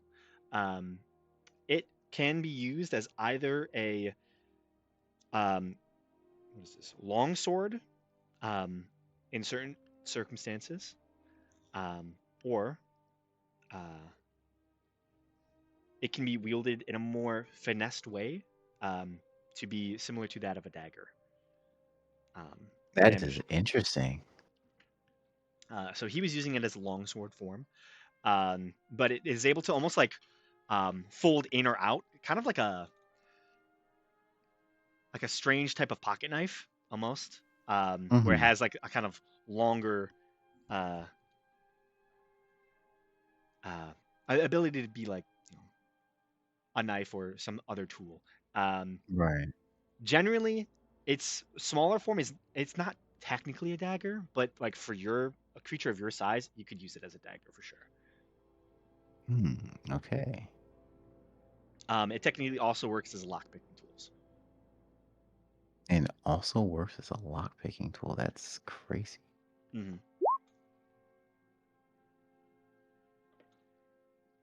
but generally, it hemorrhages the mind and scatters thoughts, making it easier for a person to take on multiple foes. Interesting.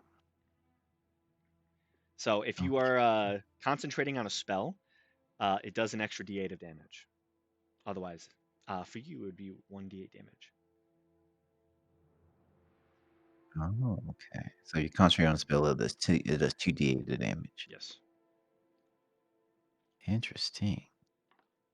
And that extra damage is psychic. Yes. It's all psychic damage as it hemorrhages the mind.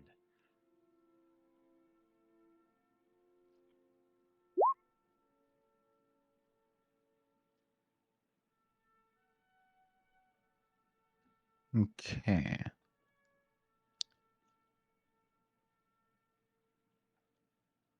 Alright, use long as you concentrate spell does it.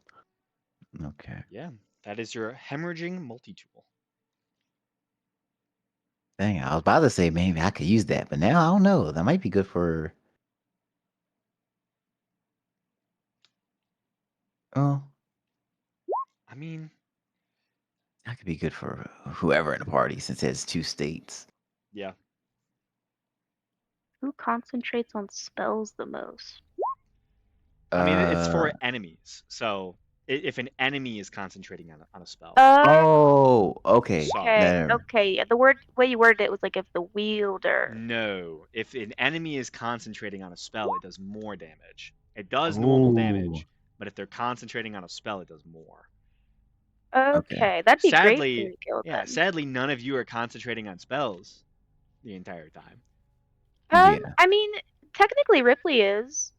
N- With Oh yeah, was it's discussed just earlier. not things that like, because his mind spike is concentration. I just generally don't have to use the concentration bit, Hmm. and I do have hex. I should I just have. don't cast it very I much. probably should have asked more. I try to mark my token with a little clock symbol when I'm concentrating. Yeah. I mean, I was attacking mostly Atlas and Egil, so Yeah. it's understandable. Yeah, I think in that combat I didn't have it up very much anyway because I mostly did Arms of Hadar. Yeah. Okay. Um. So is everyone cool with the guild having this one?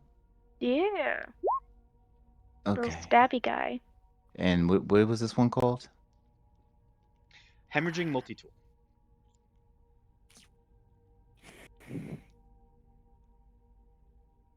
This is usually something doctors want to avoid. Absolutely. Generally, yeah. But he's not a doctor. He has not taken the Hippocratic Oath. No. No. He will not respect your patient doctor confidentiality. At all. Yeah, more like a back alley doctor. Exactly. Oh, and Exactly. oh, yes. So while you all were able to, keep a lot of these the bags that these individuals are having, I imagine you fully went through them, bit by bit, uh, and you were able to find a couple of like brief trinkets that seemingly some of these people had. Um, you know, again, some of them were still left in the room when you left, but in the leader's bag, you do find a silver box as well. That's something I forgot to mention. Is it locked? It is. I imagine over the course of 15 hours, you would have easily been able to open it with Bonnie's help. Um, on the inside of the silver box, you find ashes. Hmm.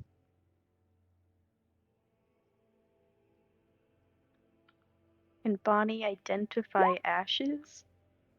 It's the old man. Definitely. The paladins fished him out of the lake and burned him. Exactly. There's no other way. Go ahead and make a religious check, Bonnie. Could I make a religion check? Sure. I got good Yeah. I religions. feel like the two of you could. Well, never mind, I guess. You should never talk about how good your religion You is before should you never do talk your about how religion. good your rolls will be. Bonnie Yeah, religion. I mean, these bonuses are great. My dice are garbage. Hmm. Um. You, Oh, sorry. I will say with a 12, it's probably a stretch, but like the only thing you can think of is these people were extremely religious and not nice, and the only thought you have is perhaps it's ashes of people that like martyrs or people they burned, and it's just like a trophy.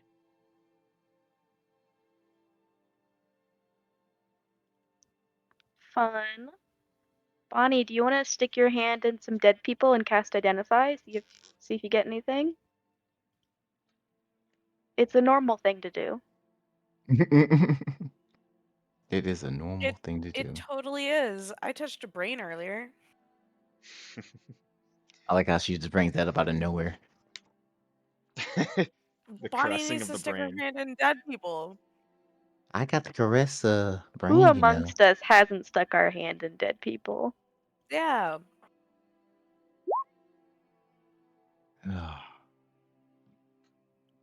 Well, I There's mean, only one way to probably find not, but out. you never know, right? You don't have to do it if you don't want to, though.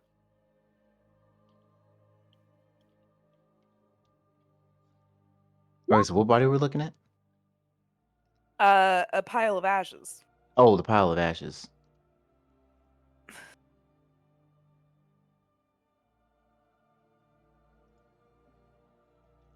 I like to think Bonnie took the mask off to show Ripley how disgusted she was, and then put the mask back on. That is awesome if that happens. Just like take the mask, put it on your head, and then just like Ugh. make like the grossest face, and then put it back. There's a second mask below the first mask, And it's a then disgusting you face. hear like Bonnie actually say to you, "You think these are magical?" There's a smaller bird mask underneath, and it's making a ew face. Yeah. Oh It's different goodness. bird masks for different situations. It's like a magician who has like different things that like they have to grab the third mask in to get angry. Oh goodness. We never see the masks switch, they just do. Mm-hmm. It's like the mayor of Halloween Town. Oh The right. rotating faces. Yeah. Okay. So, with that being there, I don't mind putting my hand in ashes if you require it. Do you Well, I think identify it? Bonnie's the only one who can identify, but if she's not down for it, that's totally fine. Not gonna pressure her into touching dead ashes. What are my spells? Hmm.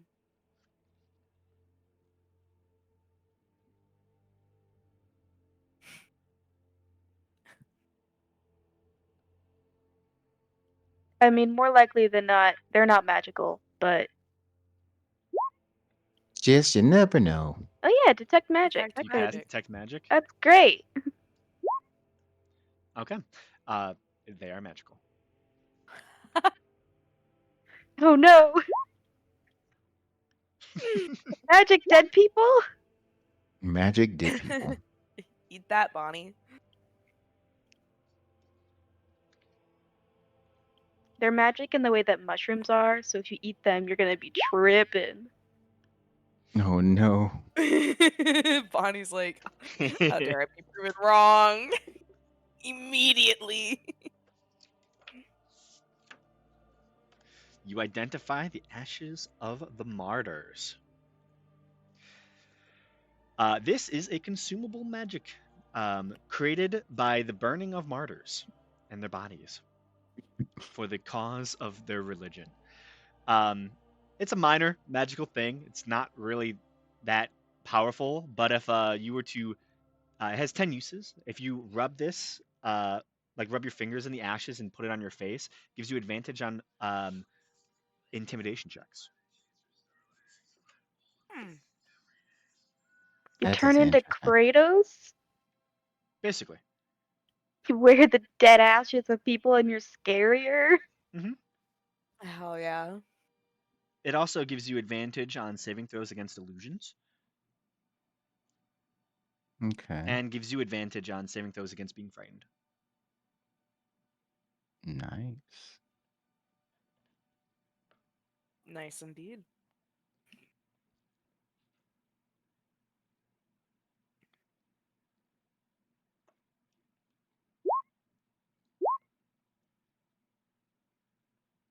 Illusions, frightening. Shoot, might as well give that to Atlas. Bonnie is willing to share half the uses. You get 5 uses of the people ash. Nothing more, nothing less. I think the other 5 should go to Atlas. Yeah, Yeah. I can take it. Yeah, it sounds very useful for a barbarian. God, using dead people like war paint is And imagine it's using it against the crazy. paladins, the mind games. Yeah, I think that's psychological warfare. I think If just And use it on some of honestly, your I friends. approve. we should kill more religious people for the sake of them being religious, that way we can burn Well, them and make this. I don't think that's the takeaway. Why not? What else could there be? Uh, What other takeaway is there? maybe we shouldn't do exactly what the paladins are doing. Why not? But we want more of I this. don't know, ethics, morals. Who said Oh we had any no. of those? Fair enough. Oh man. We just have better PR. Exactly. Do we? Nobody likes us. I don't That's know. not true. We just saved a whole asylum. Yeah. Most of the people died. But the But the High people Cleric that talked but the up for people that us. matter are still alive. Right, yeah, the Yeah. innocent people, they didn't matter. No. Put it this way, in the grand scheme of a plan, did they really? Uh, Evil. We here. we are I mean, evil. it would have been nice to convert them to some sort of cult, but say Yeah. love you. Well, it was only so they killed all of the Hadar touch people? Yeah, they killed them all. Oh damn. I thought there was at least a couple of them alive. No, they got I all No, can of they them. eat wiped more. those fuckers out. They Oh, were we didn't get there fast they enough. were sleeping. Yeah, we didn't get there It's fast pretty enough. easy Okay. to kill people when they're fucking napping. Well, I didn't know how many there were actually there in the asylum. There's not many. Okay. No. The main people in the asylum, they lived on the upper level. They kind of like shoved a lot of the other people below. So Okay. Cool. And I All was right. in no state to intercept the entire Paladin crew. Oh no. What, with 10 hit points or 1 hit point and no spell slots? You couldn't 10 take hit them all on your points. own? Oh yeah, 10 Yeah, hit 10 points, hit no spell points, no slots? stuff left. One channel divinity. Easy, easy win. Yeah. No problem in the slightest. None. Okay. All right. Got what we need. Information. All right. So before we go to bed, Igil's going to say tomorrow we're going to want to talk to the. I was like, I say in character voice. Tomorrow, I do wish to have a conversation with the High Cleric. And seeing as though we have gathered all such useful information, as well as this, and I pull out the black pearl. I feel as though we had a lot of bargaining chips at our hands.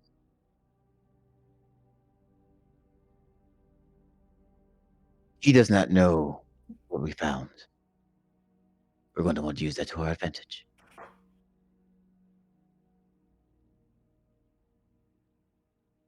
So, is there anything that we desire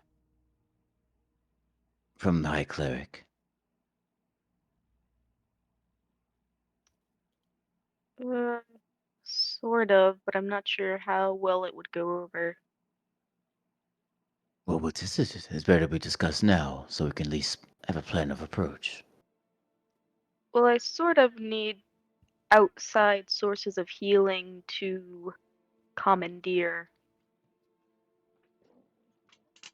Hmm. Well, the High Cleric himself has magic, so we might be able to get quite a source from him. Yeah, I think it's usually better if it's like actually being used to heal somebody, but I'll take what I can get at this point. Mhm. Right. As for me, he's such a high standing member of this city. Having him,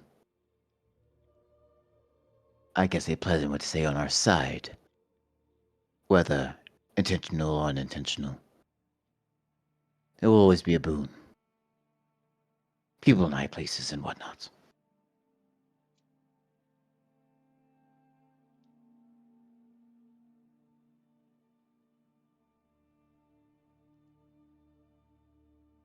Any other things we should prepare ourselves to talk about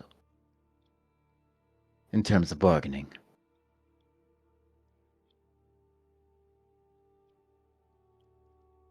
That's Any all I've got. corporate schemes, Bonnie?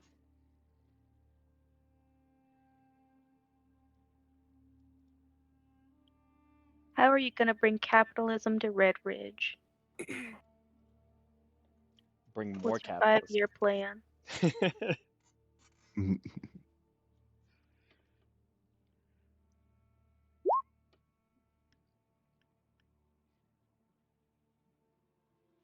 So you need to buy stuff. Spend money to make money. I see, I see. Well, think of this as planting the seeds for future roots.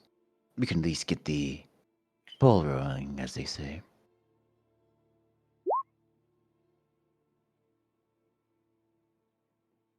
Oh, Indeed.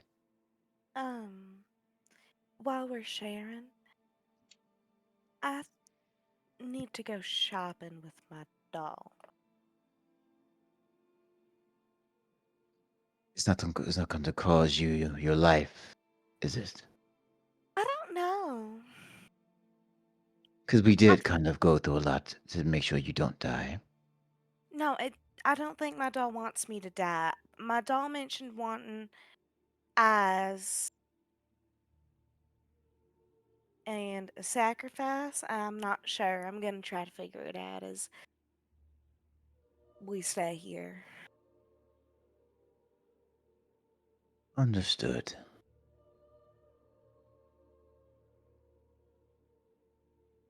All right. Easily stuff we can handle tomorrow.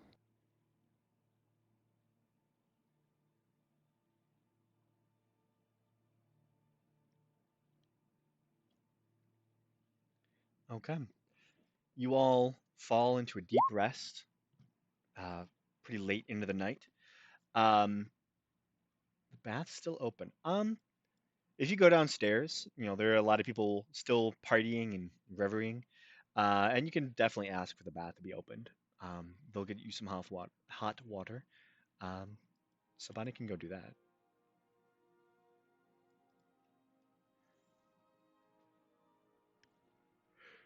But I imagine Egil and uh, Asana and Ripley um, are very, very exhausted individuals, and Absolutely.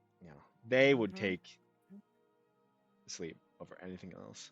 Um, but yeah, Bonnie, you go and take a bath as Atlas continues to play uh, cards with Clay, and eventually, after his next 5 wins, he does kind of waddle over towards Grim and just slides Grim like 10 gold pieces. And you can see Grim kind of like open his eyes slightly and look at you, Atlas, and he just smiles with that bird beak smile. as he takes his wings and pulls the gold in around himself and lays his little bird head on the gold. And you just hear him quietly laugh as he goes back to sleep. He played you. Yeah, but in the end, you all awaken a little bit later than you probably would want, but head down for a nice meal. All in all, the church is willing to pay for you know your stay for the next couple days. So food is free, baths are free, and rent is free. Nice. Seeing as you saved a vice cleric from an assassination attempt, there's some benefits to that. I like the benefits. Absolutely. Just don't go stealing food and selling it out the back door. That's all. That's it.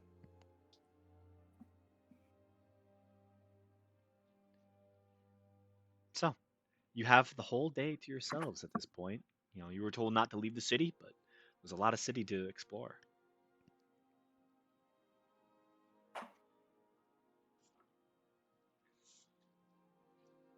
I will actually be right back. I need to get me some food.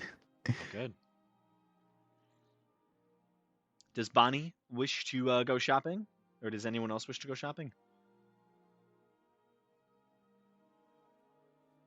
I'll go with Bonnie.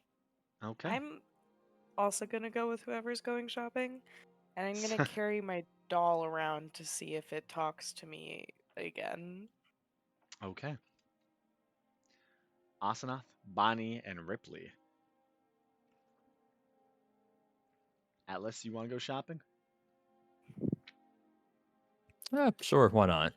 Atlas, there you go. Um, Group yeah, trip. the makeup's starting to wear off a little bit, but he still looks fairly human. Or alive, I should say. He always looked human.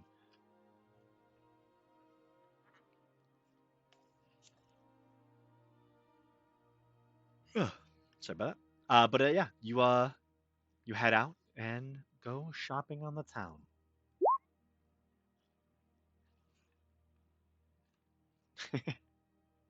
Absolutely. Little green. Too much office light. Yeah. His skin is not producing vitamin D. Mm-mm. If anyone's a vampire, It's this guy walking around in broad sunlight. I mean, it begins to glisten like diamonds. Twilight vampires. Absolutely. So, is there any space? Any? What are you looking for? What can I get you?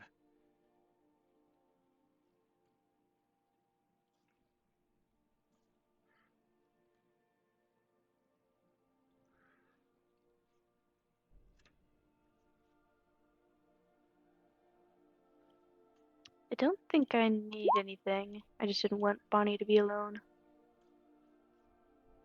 Okay. Herbalism kit or an alchemist supplies kit.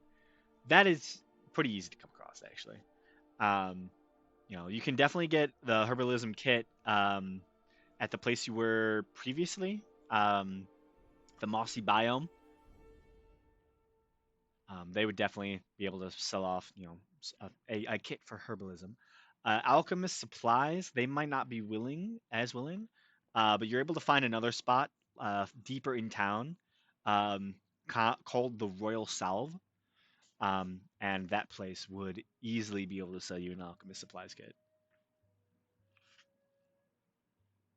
if you wanted to buy both. If you want to buy one, you know, your spot.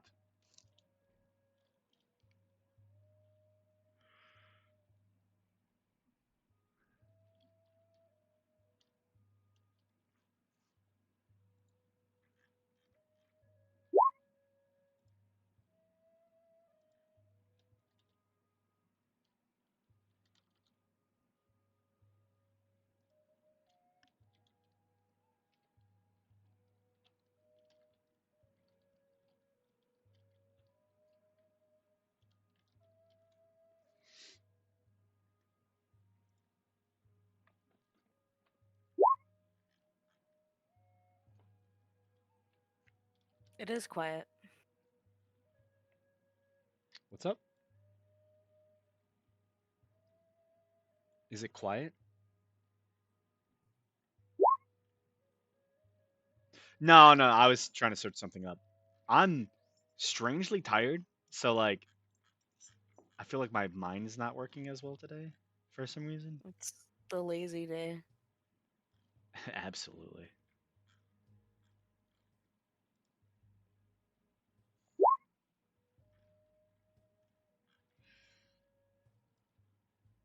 Um,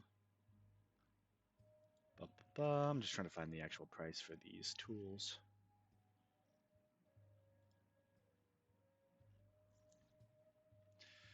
Oh my goodness, why is it so expensive?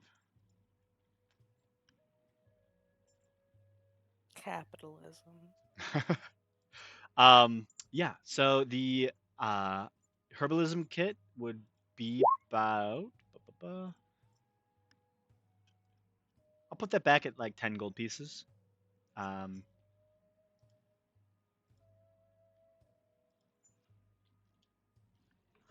then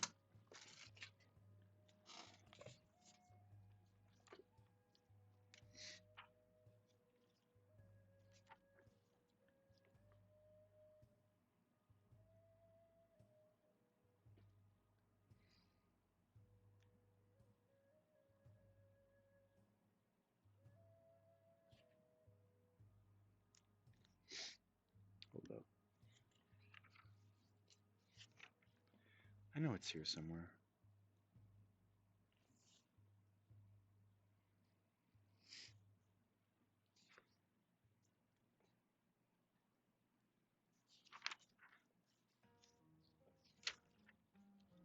There it is.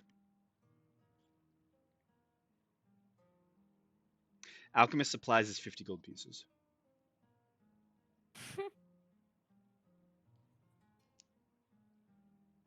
Why not?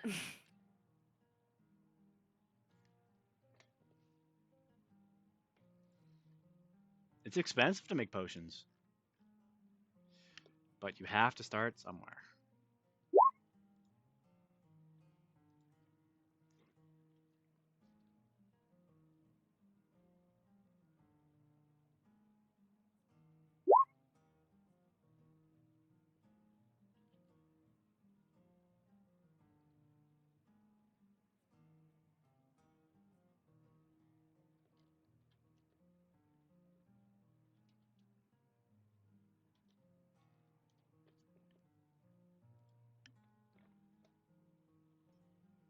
Okay. So yeah, you spend 10 gold pieces on a herbalism kit for yourself.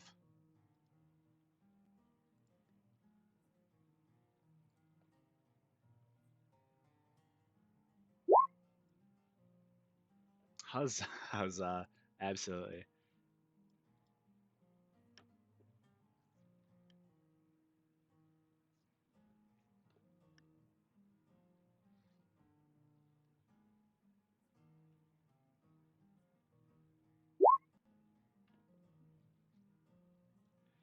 Yeah. Anyone else want to look for something to shop or Think I'm good for now. I'm just walking around and holding my doll in front of me so she can see everything. that's not weird at all. I'm not like holding her out at arm's length. Yeah. I'm like, You're still but still, walking yeah. around with this porcelain creepy doll. And Okay, I'm sorry. people can call me on it if they want. But they haven't yet. Probably because I just said this is what I'm doing.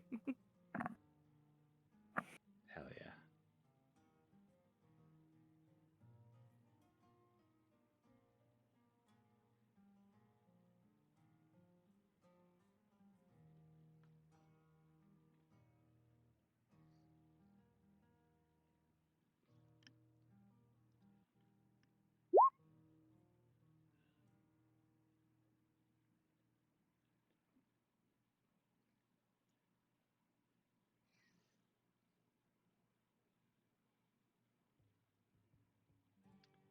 Bonnie offers to take you all out to a nice meal.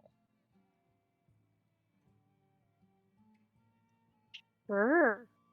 Yeah. Do we want to go human, dwarf, or tiefling? It sounds like we're gonna eat those guys, but we're not.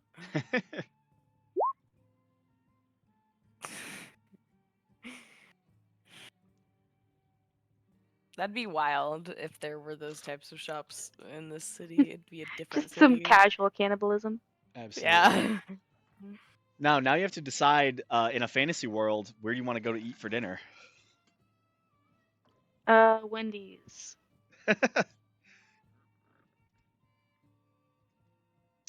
Fantasy Wendy's. So you're going for human cuisine? Gotcha. Yeah, Yeah, barbecue dwarves. sounds too messy. Look, none of it is wood elf cuisine, so I don't care. Let's go to the human cuisine. They'll have like hamburgers, you know? Human cuisine is palatable to all races. Exactly. Very little seasoning. Yeah, they're the British people of the They're the fantasy land. British.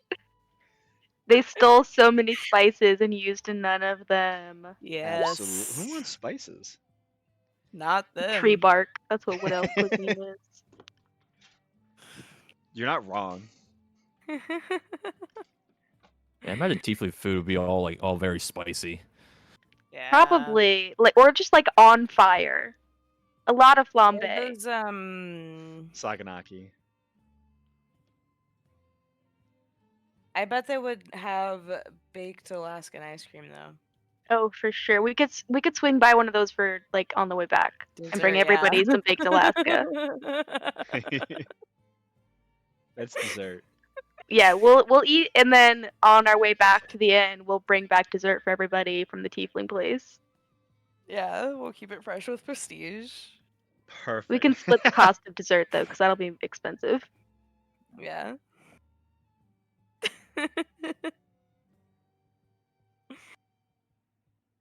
Okay. So you all go and choose to go eat a nice human meal, hitting up one of the nicer human spots. I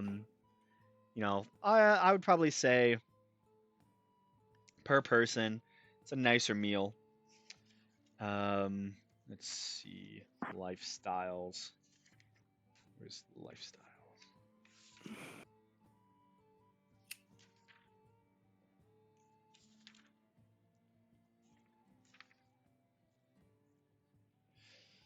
Mm-hmm. It's pretty modest. I'd say mark off a gold piece per person. So if there's only the four of you, then mark off 4 gold pieces, as you have a nice meal. Um, Mark off 5 gold. I would say, like, if all of you are going shopping, Egil's going to go shopping too. Why not? He deserves to eat at the nice Yeah, human restaurant. he's eating in real life right now. He can eat at the nice human restaurant. Yeah. He's eating Uh, real human food. He can eat fantasy human food. oh yeah. There's the options of burgers. You have some nice onion rings. Uh, maybe a steak or two. Burri- a burrito wrap. Oh yes, yep. Get that burrito wrap going. Maybe some Taco Bell.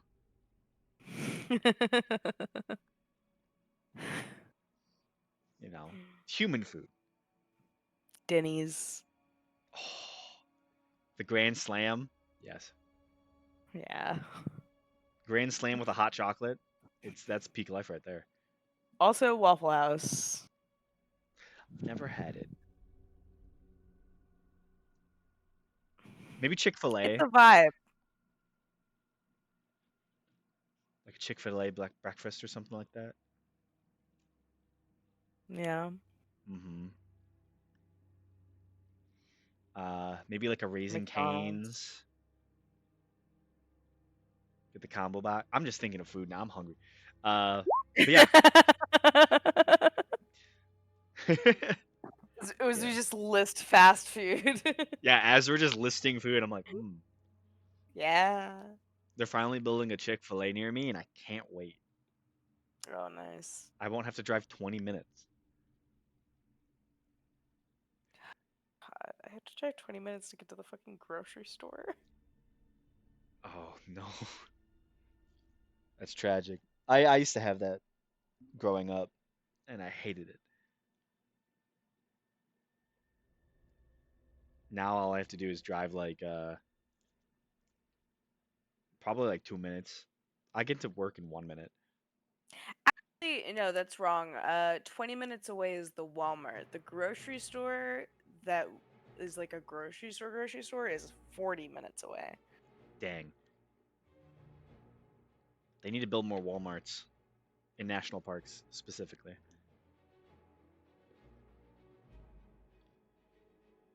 Too much green. Needs more concrete.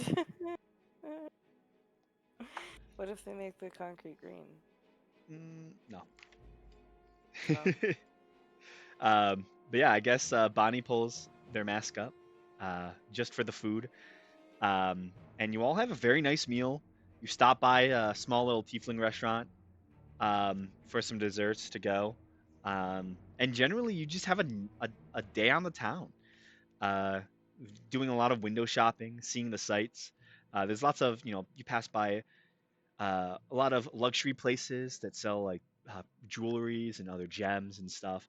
You pass by blacksmiths who are working away on new metals, new weapons, new armors. Um, and you pass by, clothing shops and herbalists and all sorts and manners of shops that are just selling everything. But yeah, you have a very nice, probably about 3 hours of just eating, talking, chatting, and enjoying your time here in the city.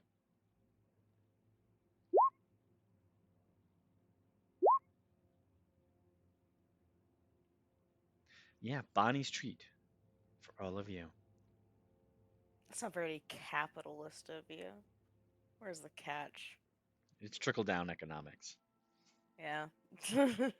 You're so right.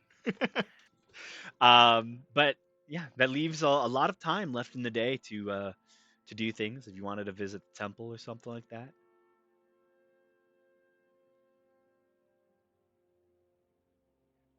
Yeah, I don't know if Driz is back yet, but I I don't think think so. there was some stuff we wanted to talk to the priest about. Fair enough. I imagine like as you get back to your place of stay that you are visited probably by some of the guards, um, and you are escorted to if you're willing, which I assume you are. You'll be escorted to the headquarters of the Redwater Watch. There, you're taken up into the tower, and this is where all of you fully are able to meet the captain of the guard, who calls himself Yistra Matthews. Hi. Sorry for summoning you in the middle of your day. Hope it wasn't too much of an inconvenience. Oh, it was no trouble. Wonderful. I wish to discuss with all of you the events that transpired um, just 2 nights ago. Well, yesterday in the early morning, I should say. Is it okay for us to discuss this? I don't see why not. Okay. Um, if I could have the room, first I want to speak specifically with you, Asanath. I know you were in the building at the time. Is that fine by you? Yes. Okay. Please, everyone, wait out in the hall. So, Asanath, I see that you were undergoing a medical treatment within the facility, yes? Yes, I was. Okay. Describe to me your day. How did it begin? Hmm. Well, it began with me going into the asylum from the temple um, to get Feyrendra's help. I Hmm. do remember that we passed the group of paladins on their way out. Did they seem to react to all of you? Did they notice you? Yes, they were very hostile on site. I think they didn't like that some of us look a little different. Okay. And then you spoke to Mr. Feyrintra about this procedure. Yes, Okay. Witnesses say that you then, your party members then left, and then you stayed with Feyrintra for the entirety of the day. Is that correct? that is correct. Okay. Was there anything that you did over the course of the day that is of interest to us? Did you speak to the patients that were killed, or did you speak with the Fae? Um, I did speak to both of them. I mainly spoke to Faye regarding my procedure, so I don't see how that would be important. I spoke to one of the victims called Mikhail. I believe he was one of the most mentally sound of the group, at least that I could see. Okay. They were the main targets for this. How was Faye in the morning of that day? I mean, not Faye, sorry. How was Mikhail in the morning of that day? Was he um, seemingly of sound mind, you think? Or, Yes, he was a little anxious, but nothing beyond what I'd consider normal. He was able to hold a decent conversation and didn't seem confused. okay. You spoke with the rest of them as well? And no, unfortunately, I didn't have time. Okay. So, after that meeting with Feyrintra and uh, the inhabitants of the asylum, you went back and waited for this procedure to occur? Yes. Okay. And based on my notes, it was just after they invaded the temple, the paladins. Mm-hmm. I want you to describe to me exactly what they said in detail. Anything you can remember. Hmm. And he'll just ask similar questions like that. To describe your fight. The main thing, you Um, know, he begins to like press for and look for. Um, it you get the sense that he's pushing towards um, damage and asking about damage on some of the individuals that is in line with eldritch energies. mm, Um, were any of them damaged in any way when they first arrived? Did they have scorch marks of red energy at all?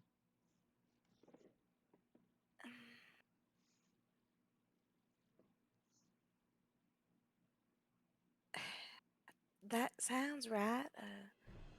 I have to admit it's not all that clear.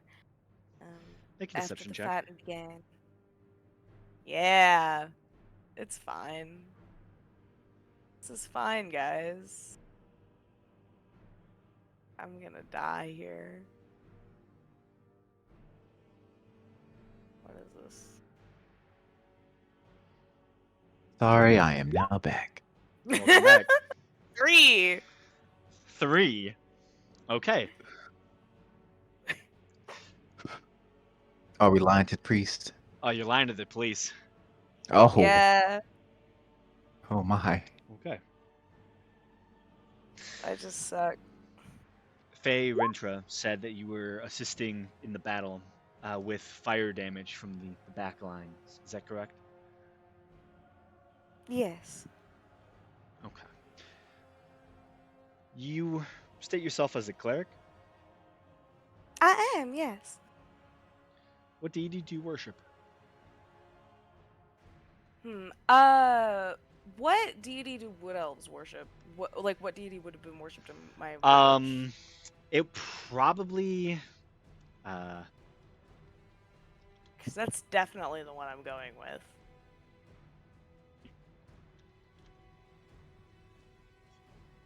it probably would have been um I mean Coralin. Coralin is probably like the main one. He's literally the patron Okay. deity of most elves, but like he also dropped favor with a lot of elves. You probably would have done Rilliphane. Rilliphane. Cool. I'm Rilliphane, just gonna. Ralith, something like that. The god of nature, probably be one of them. Um, I'll just say Rilliphane. That sounds like a and medication. yeah, god of nature, and or you could also do Selonor, the god of hunting, but I doubt you'd be a hunter. No. You were probably a very passive person before all this. Yeah, probably. Oh, how times change. Absolutely. I It's used that to whole just thing. care about helping people. This is actually probably the person that I used to dedicate myself to. Mm-hmm. Makes sense. But then they let you down. Okay. Well, then I was chosen by Hadar. Duh. Yeah. Rilliphane Ralathil. Okay. I don't know much about um, the Wood Elf Society up north, but I have heard through rumor it suffered a terrible tragedy. Am I correct in saying this? Yes. Okay. So um, your home suffers a tragedy. Flee from home. Uh, come to Redridge for a ritual, supposedly um, to better yourself uh, after a dangerous attack, supposedly from Hadarspawn. Is that correct?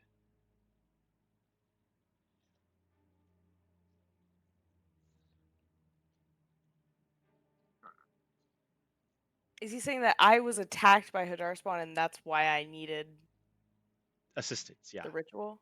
Yeah. Um, no, it wasn't Hadarspawn that made me need the ritual. We ran into some hungered beasts. Oh, okay.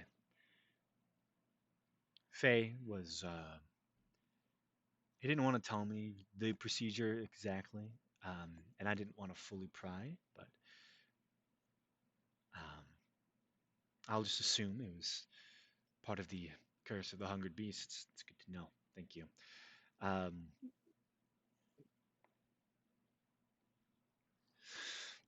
okay. It's just that I'm trying to piece some of this stuff together. I understand that your allies came in to save you, which makes sense. You're in this space.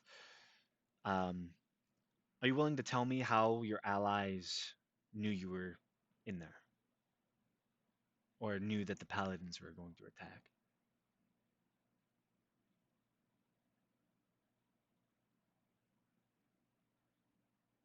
Hmm. Well, to be completely honest, I don't know. The paladins seemed hostile the night before, and, well, they're not the nicest of folk. Okay. Well, I don't think I have anything else for you. Um, feel free to step off into the hall. Next, can you send in Ripley for me? Sure. Thank you. I will go out and send Ripley in. God, it's like we all got busted by the principal or something. One by one Yeah. going into his office. Okay, quick catch up. Where are we at right now? Oh, we're The being guards interrogated. came to like talk to you and like get your side of the story of what happened. Where are we? You're in the tower of the guards, so the Red River Okay. Watch. Okay. We did not get our stories straight. No. Ripley, you head in. He'll begin to ask his questions. Um, you didn't go into the temple with your allies, did you? When you first dropped off Asanoth? Yeah, I just kind of stayed outside. Okay. You saw the paladins leaving, though, correct? Sure did. Did you overhear anything? Great question. Let me consult my notes here.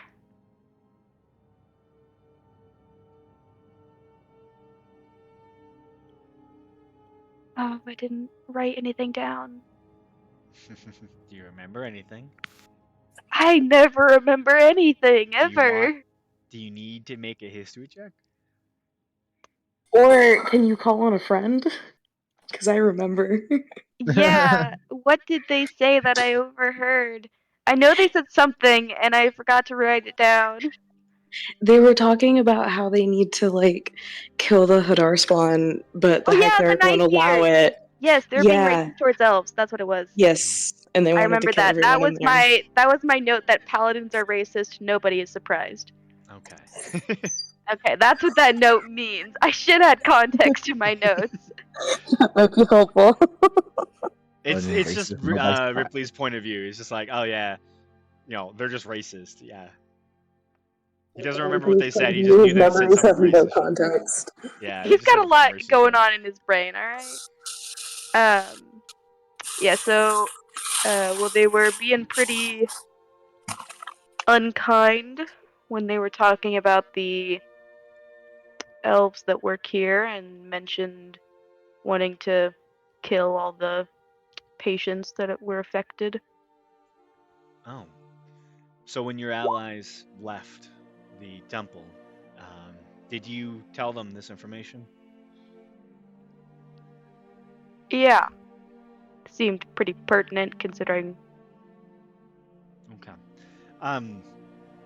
How did you know that the paladins were heading back to the temple when they did? I saw them. You saw them, so you were keeping watch on them. No, I was just like kind of in the area. You were in I the just saw them area at heading towards the 5 in the temple. morning. Make a deception check. I'm not good at lying. Ah! It's not Good enough. bad. So you saw them heading towards the temple at 4 in the morning. I'm an early riser. Okay. Nightmares and such. Understandable. Um. So when can I just ask, how did you meet your party?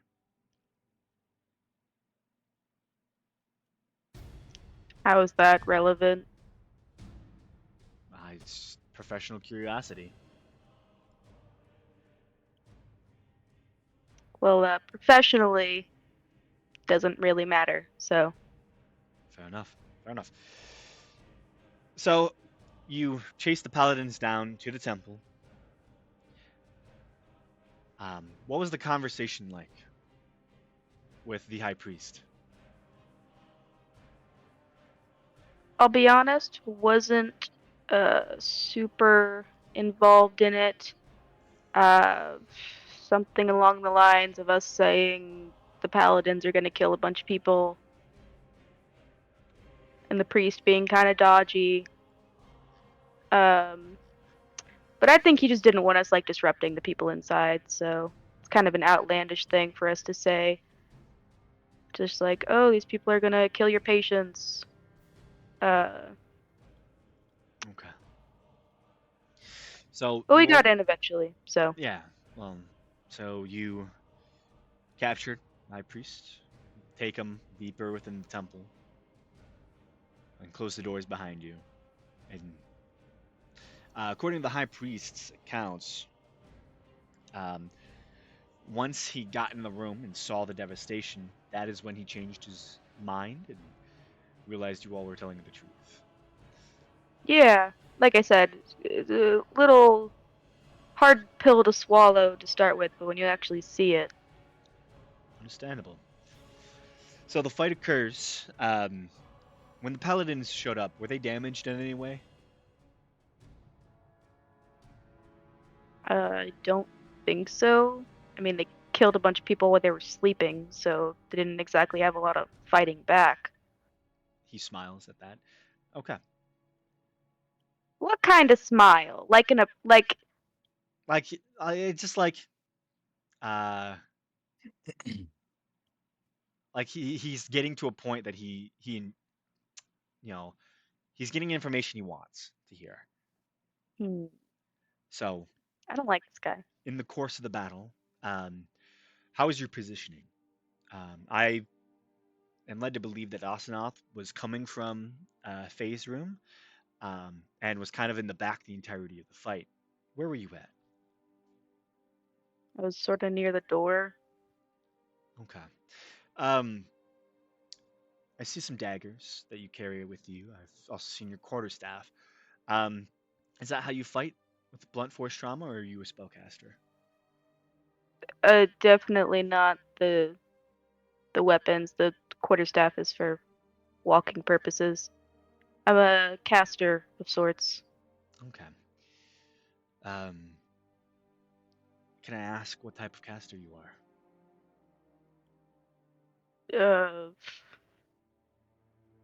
Uh, Character question. Arcane magic is legal here, right? Yes, it is. Okay. Arcane. Okay. So were the paladins trying to target you as an arcane caster? I think they were mostly targeting our tall meat shield. Atlas, right? Yeah. Okay, I try to stay far enough back that I'm not the main target. understandable. Some of my guards claimed that when you walked out, you looked fairly injured. Is that true? Did you take some beatings? Yeah. Okay.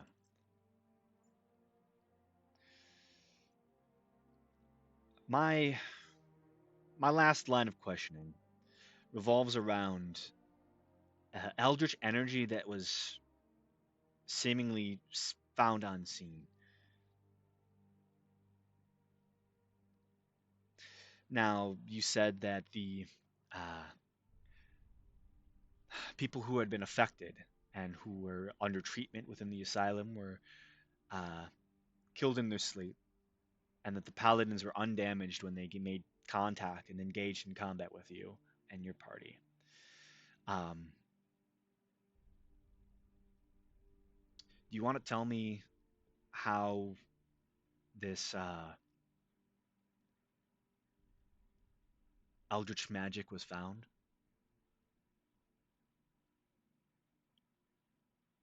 Did your diviners not tell? There was eldritch damage on each of the individuals, and there was strange scorch marks on some of the walls. I'm just asking a question. If you want to be honest with me, you're not under investigation here. I am merely trying to get the facts as they are.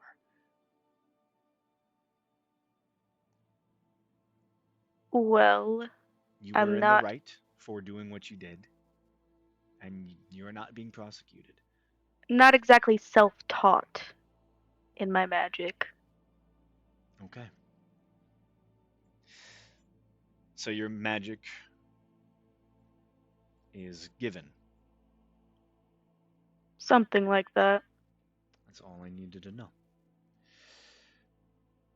So paladins go down. You were, if you're near the door, relatively close to the engagement. Um, did you see the main leader of these paladins go down? Yeah, I'm pretty sure it was Atlas that did it, right? I think so. I think Alice did it with a spear. Mm-hmm. Yeah, Atlas got him. Okay. Did you happen to see what happened to their blade?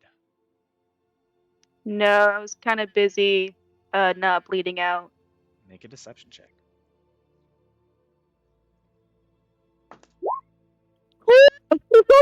Baby! Okay. Being so injured all the time works out for me. That Well, is awesome. um, that is all I needed to know. I thank you. Next, if you would like, I'll speak with Atlas. You got it. I'll go back out and take the most wheezing breath possible Mm-hmm. because Ripley's not used to any of that. Atlas, your turn. All right. So you head off into the office, sit down. Atlas, um, I don't think I've spoken with you yet. Um, just have a few questions about the previous day. Um, so, how did you all discover that the paladins were marching on the temple?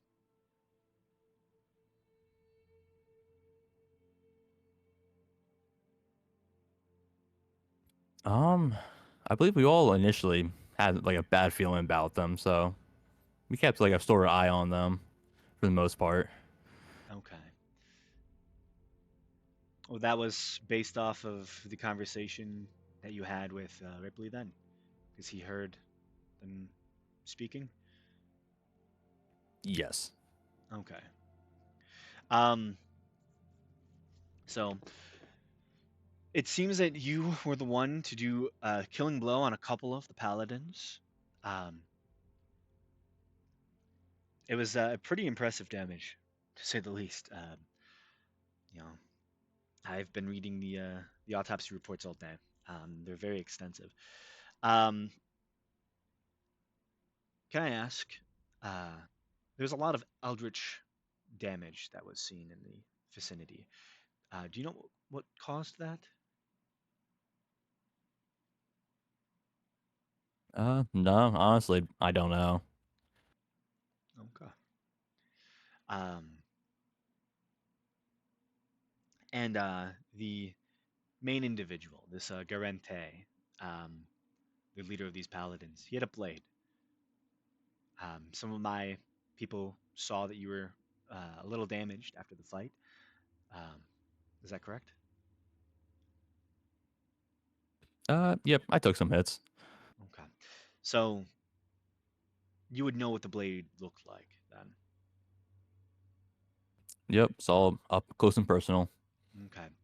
So since you were the one who delivered the killing blow, do you know what happened to that blade?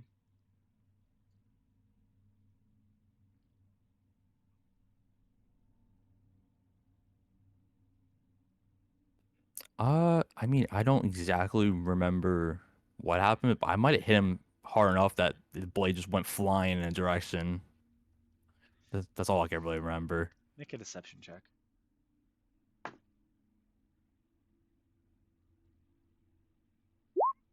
Hey, boy, what? Oh, thank God. We are lying through our teeth for you, Agil. Wee! You guys are the greatest. Okay. That's all my questions that I really have. Thank you. Can you send in a Gil? Sure Here it thing.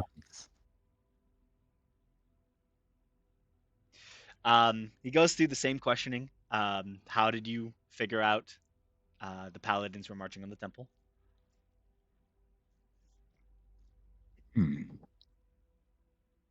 I am, from my understanding, my memory serves correctly. Ripley was able to overhear them as they were leaving, and I remember them giving me and Asanoth quite a nasty glare as we were entering. So you kept watch over them over the course of the night then? Not so much of a watch. I wish to check in on Asanoth. And you saw them rushing towards the temple then? Yes, they were moving in the same direction at a heightened pace. So you walked to the temple then? Or did you heighten your pace as well? Trying to remember. 'Cause I had left the session early that day. Uh, did The actual way you all learned was that Grim was spying for you. okay? Grim was spying. Yeah. And Um, Grim came and warned you that they were already on their way. okay, okay, all right, cool. All right, all right. I believe y'all also ran. Yes. Yes, and once we come to the conclusion what could potentially happen, we did heighten our pace as well. Okay. And then you spoke to um, Yalmund. How did that conversation go? It went initially pretty neutral, but in my haste to make sure my friend was safe and secure, I might have gotten a hasty. Okay. Our reports And do state that. Yeah. he would say, "Oh, okay." Our reports do state that. Yeah. So you get hasty with Yalmatum, uh, then take him captive, and you engage the paladins. Were they damaged when they came up from below? Did they have any damage? No, they were clean and perfect. Maybe a little bit bloodied. Like they bloody because they killed people. Hmm. It's hard to say exactly, in the case of their armor, but they were covered in blood. Whether or not any of it was theirs is Okay. beyond my information. So they kill um, the patients in their sleep, or as close to sleep as they can get. Come up to the surface, engage all of you. Um, you were one of the ones that was fighting the main uh, combatant, Urente. Urente. Yes, I try to keep his attention away from Faye. Okay. Um, so you would have been struck by his weapon then. Yes, he got quite the slash across my chest. Okay. When Atlas did the final blow against them, did you see where the weapon went? Hmm. Gil takes a minute. He puts his fingers on his chin.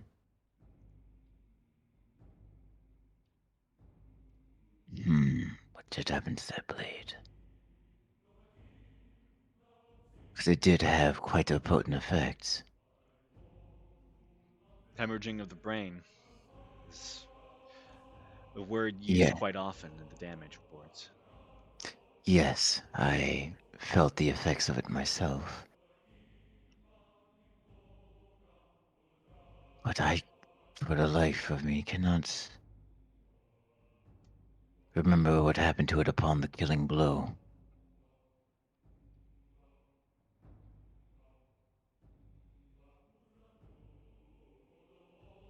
Okay. Make a deception check with advantage. Just because of how many people have successfully lied to him, that like he actually fully doesn't know. Like 17. 17. Okay.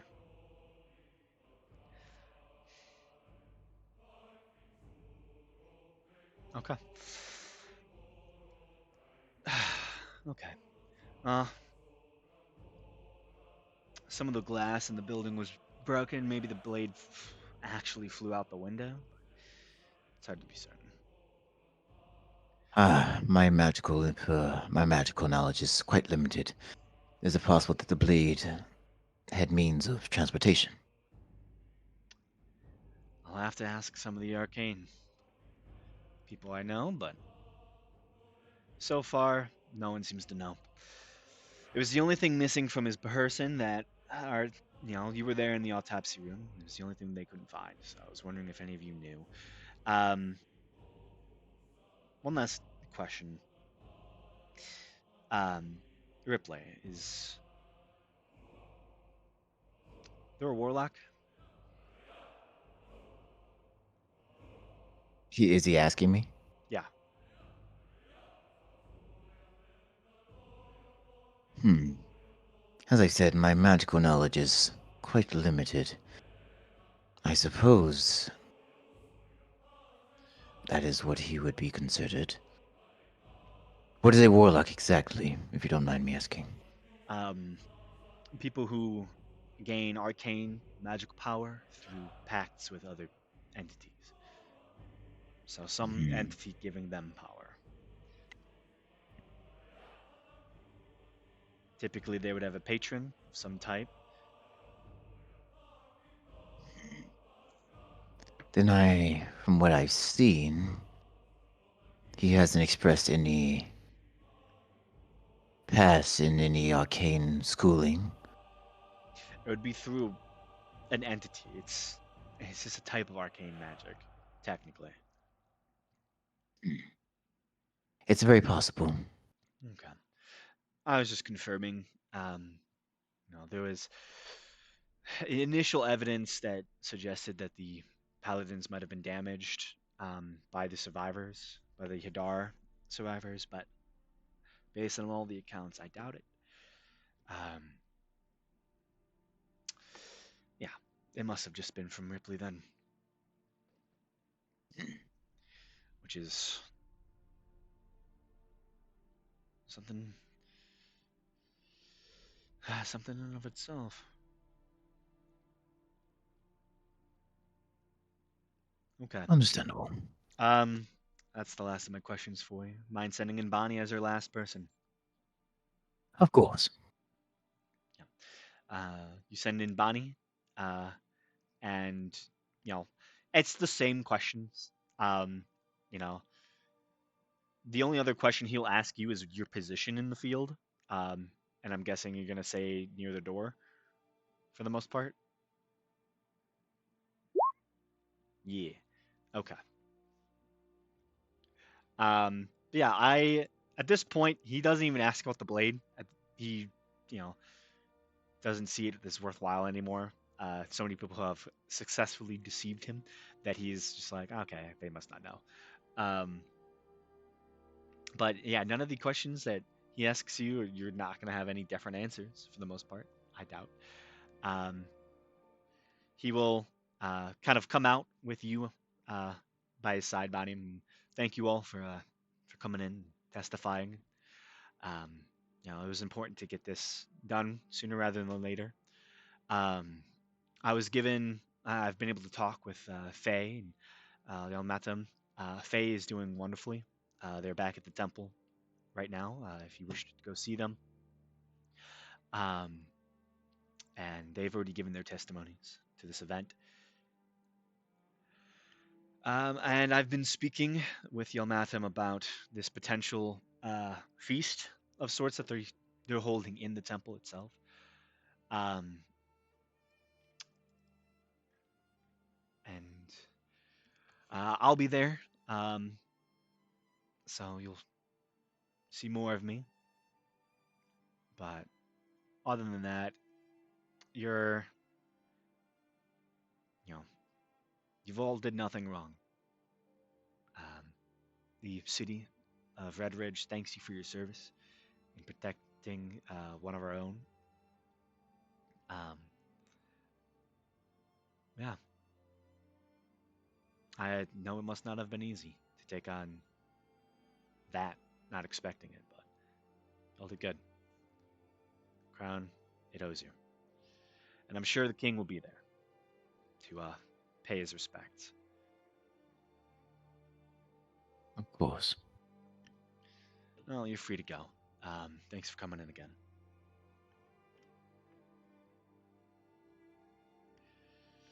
And yeah, you all successfully lied. That was amazing.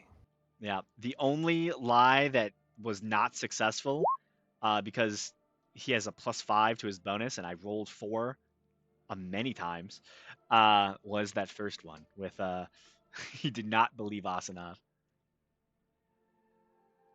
Wait, what was the lie that Osnoff said?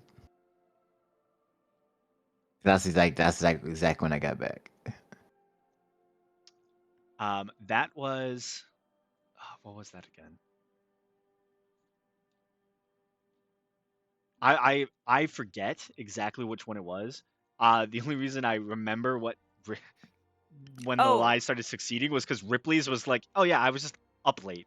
I'm like, No, I was he up yeah. yeah, you early. were just I'm an up early early. riser. You're an early riser. He's just like, "Okay, I guess I accept that." My lie that failed Such a was that the stupid. paladins were damaged It's before such a they came up. stupid That's what response, it but was. I was Yeah, panicking. yeah, that's what it was. Because that's why he kept asking that question. And he was Yeah. like, And you know, and everyone then contradicted Atlas, me. yeah, Atlas contradicted you, which was really funny. But you had a successful scapegoat with Ripley. Yeah, we did not corroborate our stories Yeah. at all. But You But we still succeeded. somehow we still got them mostly the same. I think we were all Yeah. vague enough that it was hard to Also, pick out where we weren't lined up. I also inadvertently made this guy think that I was cursed. I mean, you kind of were. I mean, yeah, Yeah. he's not gonna ask exactly what ritual you needed. No, but Well, he is gonna make assumptions for no reason. Yeah, I was absolutely. getting I It was getting doesn't worried doesn't with all affect the anything. It's with all just the like questions. he's just looking for like validity of, okay, why were you there? And like, he was trying to see if you were connected into the eldritch damage, and then when you disproved him uh with that, like he kind of like just assumed, okay, you're not part of the eldritch damage. You are, Yeah, because he just I like, knew oh, the you are name a of cleric. God. Yeah, you named your god from your place. So, yeah. All the questions about Ripley's magic were stressing me out. I was like, I don't know how legal being a warlock is. It's not illegal. He just needed to know.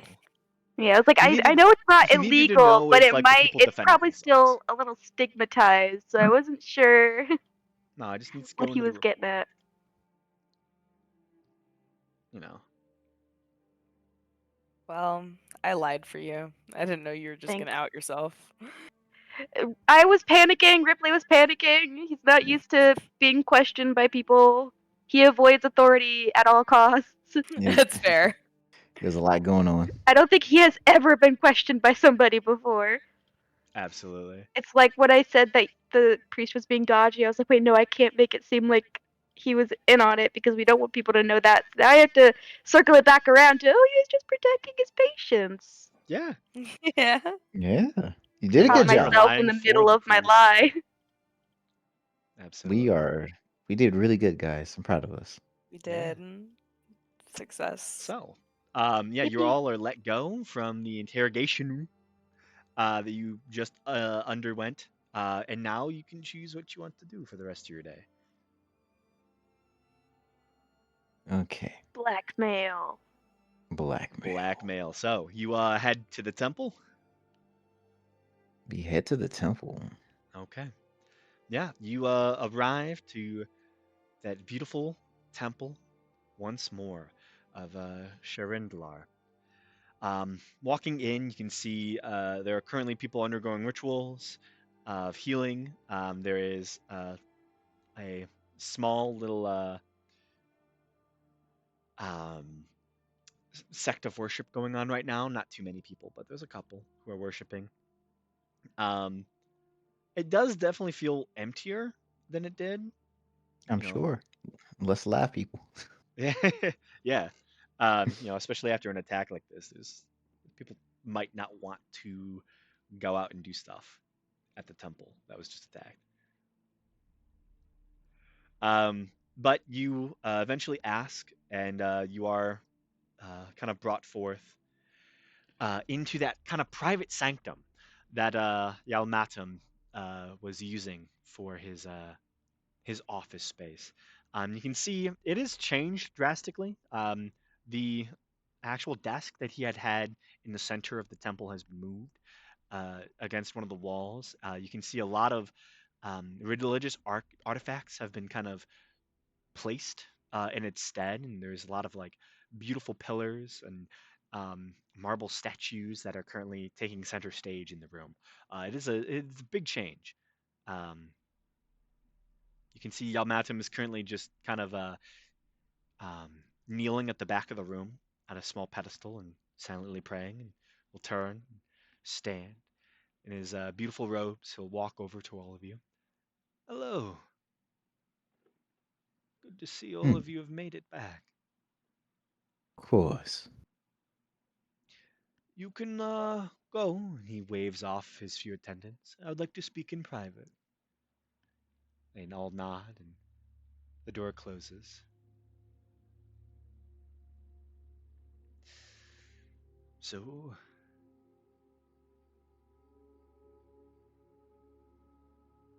You have quite the public perception. I have crafted it for many years. Seems it's fortune steel.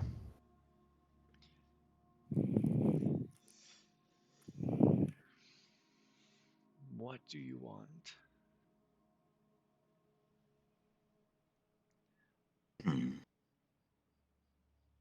Did you get everything out of the autopsy that you wished? Oh, of course. You didn't let the gods get your sword? I did not. Good, good. Well, Just make sure for my own personal clarification before I roleplay anymore. When we talked to him previously, like during the incident, he said the reason that he let them in was to keep the city safe, right? yes, he did not want to see, um, the city attacked for attempting to arrest these individuals. Um, he was not he's not complicit. Um, he yes, he let them in, Hmm. but he did not want the political ramifications Of of dealing with the Empire of Glass. yes. That Um, sounds complicit. Well, uh, he's saying that he wasn't necessarily like on board with Malicious. wanting to kill, Yeah, I but get it. he was yeah, willing to give up those lives to protect everyone else. I understand. yeah. Okay. Like a hero It was either bystander. they killed just the people in the asylum, or they most likely would have just killed the entire temple. You know. Yeah, hard choices. Yeah, And we're here to exploit those hard choices. absolutely. Okay. All right. So Ripley wants magic, wants healing magic. I wanted to have a connection. And all right. Well, luckily, we do not really desire much, I suppose. Mm, good. Because ultimately, I have no desire to see you stripped of your title or position. I prefer allies over enemies whenever possible. Me as well.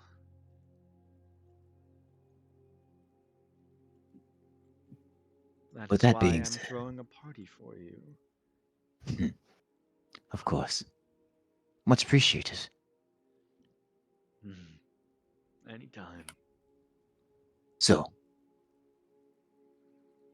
I suppose there are roughly three things that we would like to discuss or keep in the back of your mind. First, as I said, friends and those in high places are always beneficial.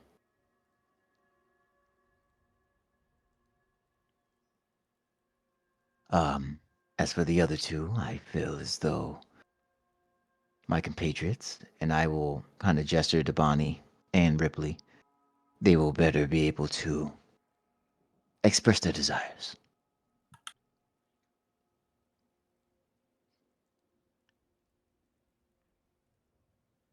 What is it that they desire?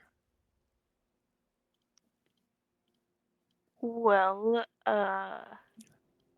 I've sort of got this condition that can't be cured, but it can be mitigated. But the way to do that is to absorb healing magic.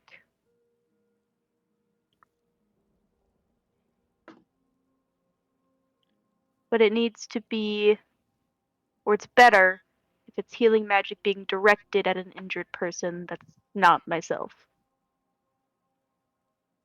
Oh.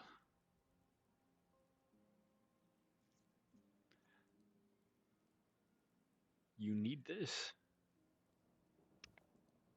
It helps a lot.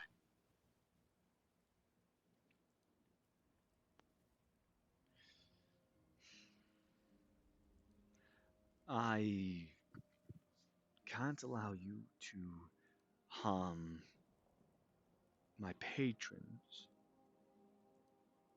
but if I could,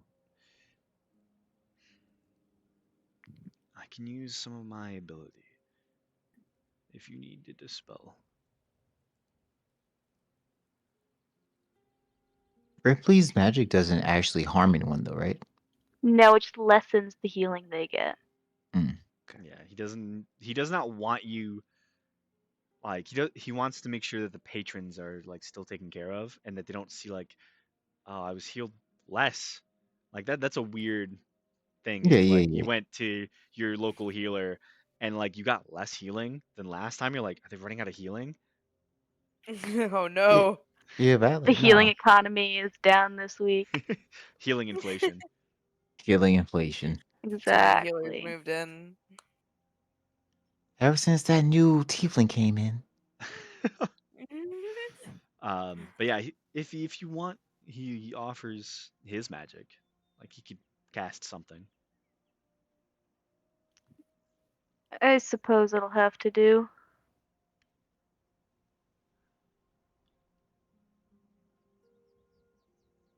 Do you need to be injured, Well, or do they? it doesn't. It needs to be on somebody else. You can injure me if I get healed. That feels kind of weird.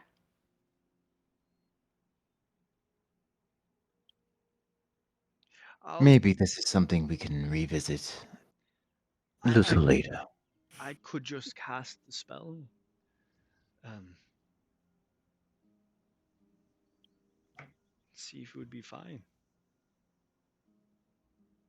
Hmm. Actually, I think I have an idea. I'll circle back this if this other thing I've just thought of doesn't pan out. Okay. He's like, what have I got myself into? He knew it was coming too. Yeah. As soon as you showed up, he's like, "What do you want?" I Start wasn't making trying. weird ass requests. These are the people I indebted myself to. Oh no. Hey, at least they're simple requests and not let us in to slaughter a bunch of people. Absolutely. Uh, and then It's I. just Oh, go ahead. give us magic and be our friend. That's it. Give magic be run.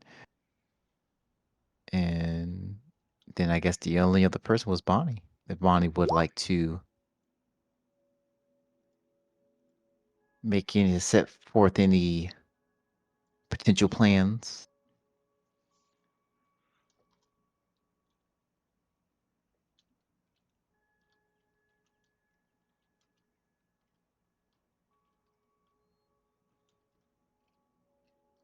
A 1% tithe. Oh, you're taking a dip into the tithe? Oh no. Just a mere just scraping of it, you know. Yeah, just 5%. Tithe is uh the best piece of any religion, especially in Civ Yes. 5. It's perfect. Yes. You get that plus 2 gold per population or per like 2 population. It's gorgeous. Oh, love Civ 5.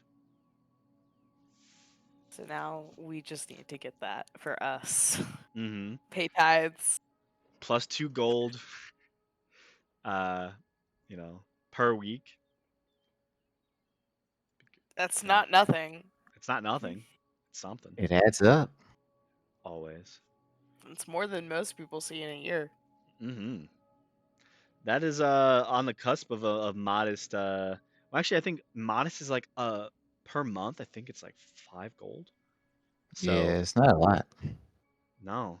You'd be like a little bit higher than a modest lifestyle just from like Yeah, earning you'd be tithe. fairly comfortable. Yeah. Hey, Bonnie, ask for tithes. No. As to be able to manipulate the stock market.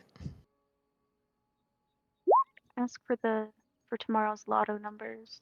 No, Tomorrow. whatever. No, whatever Bonnie wanted do. Oh. No, tithes.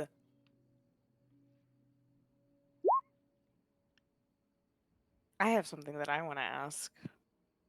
Oh.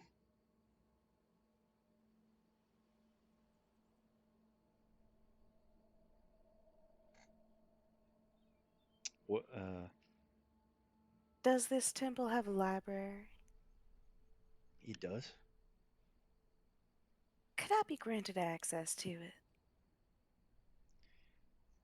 That is perfectly fine by me. The most reasonable request. That is the most reasonable request any of you have made. I'm If you honestly, I'm actually not surprised that you asked if they had more um Hadar touch if they would let you know. Oh, I don't think I need them for that. Ooh, never mind. That just might be me being cocky, but Oh no, I love it. I don't need them help. I am one with Hadar. yeah. Who are they to say? Hell, they thought these guys just had trauma. They they they really did. did. Turns out trauma uh can Was physically Physical big. change you. manifestation. Was I big. knew The I didn't physical know what was going manifestation on, of a trauma is crazy. but I did call it. You did?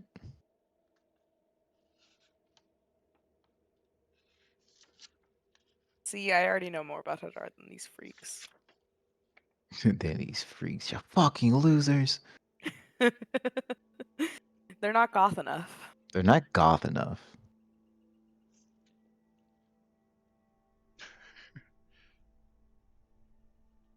Okay. Um so any other requests? Bonnie's still typing. Yeah. I'm happy with friends in high places. Now I've been developing healing potions recently along with a few others.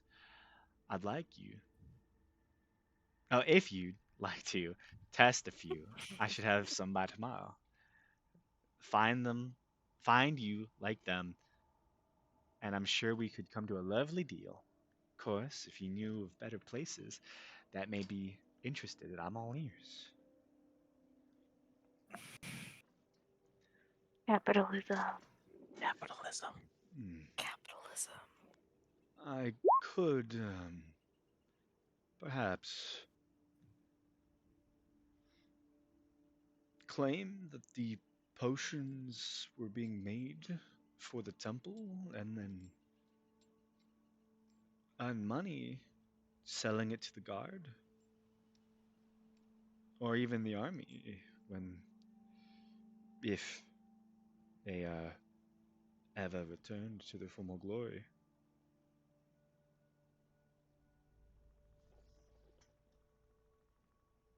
I think a deal could be made.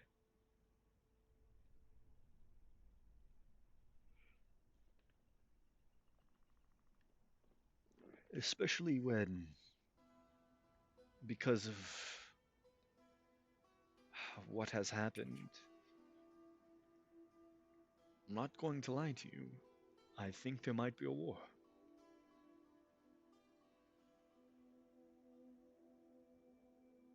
Do tell.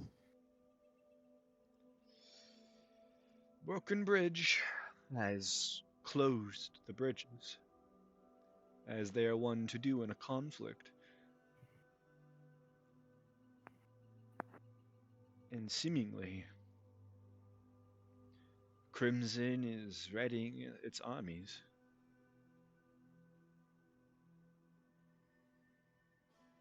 Local leaders are being persuaded from one side to the other.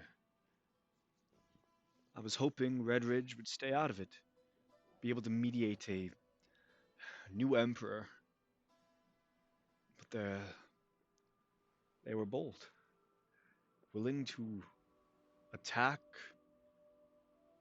our temple. There was nothing else I could have done. But you stopped them, and now they're without 6 paladins. And they will try for vengeance. I'm sure of it. Well, if it eases your mind, these are not the first paladins we've dealt with. Well, they are truly losing already then. Maybe their alliance with Crimson wasn't worthwhile enough. By any means, I've been speaking with the king, trying to slow everything down.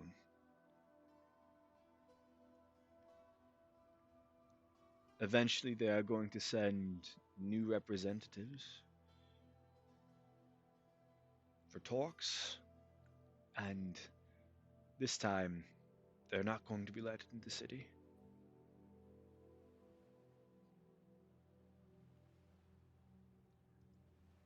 We'll see how it goes.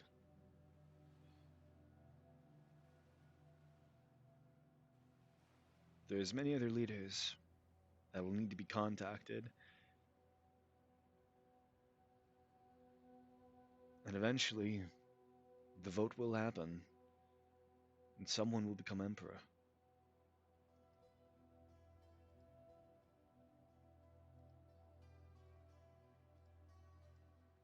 Well, here's the. Well, hopefully, it's no one with nefarious intentions. I hope so. But deals will work, and you have a friend. Wonderful. And I certainly would not wish to taint a budding friendship, of course, but I guess it should be informed to you that we did find a journal and orders pertaining to the paladins and their personal belongings. Oh, what did they say? And just a matter of their orders and their means of accomplishing them. Hmm. Well, And I leave it ambiguous enough. yeah. Well, you have their orders and their blade.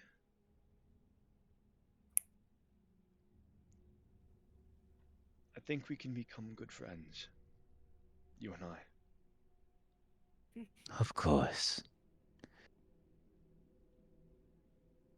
I have no grand schemes. Still, I do believe this will be most beneficial for us both. Absolutely. And in 3 days' time, when this feast is officiated, some of the greatest theocratic minds will be there, as will the king.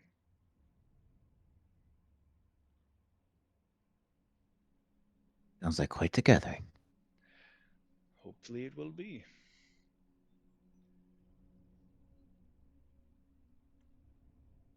We're gonna need new clothes. Yes. We gotta go shopping. I don't have any money. I got money, don't worry. Yeah, with that, um, little tidbit, it is late, and I'm It gonna end the It's is. late. session here, as this conversation kind of winds down. And we can kick off next week with if you want to uh, deal with your uh, blackmails and what you want for them, we can do that. Right. We would never fuel a war for money. You're literally doing it right Never. No. No. Yes.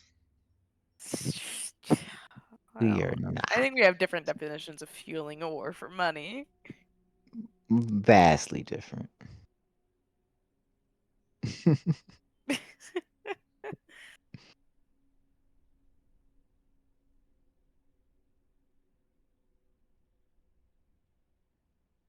Oh, but it was a good session, though. Good session. Can't wait till we get actual power. Oh, the I don't know. world's Those not nat ready. 20s were crazy. Yeah. The only thing we need to have happen to roll good is to be lying for someone else. That's Yes. it. Well, Absolutely. unless we're It dead. was crazy. I also was rolling really bad. Um, like I'm not gonna lie to you, Osnoth almost succeeded. Um, God, if only. you know, like it was he was rolling real low. I think my highest roll technically was a 17. Damn. Yeah, that's not good at all. No. No. And that means he beat it with a gill.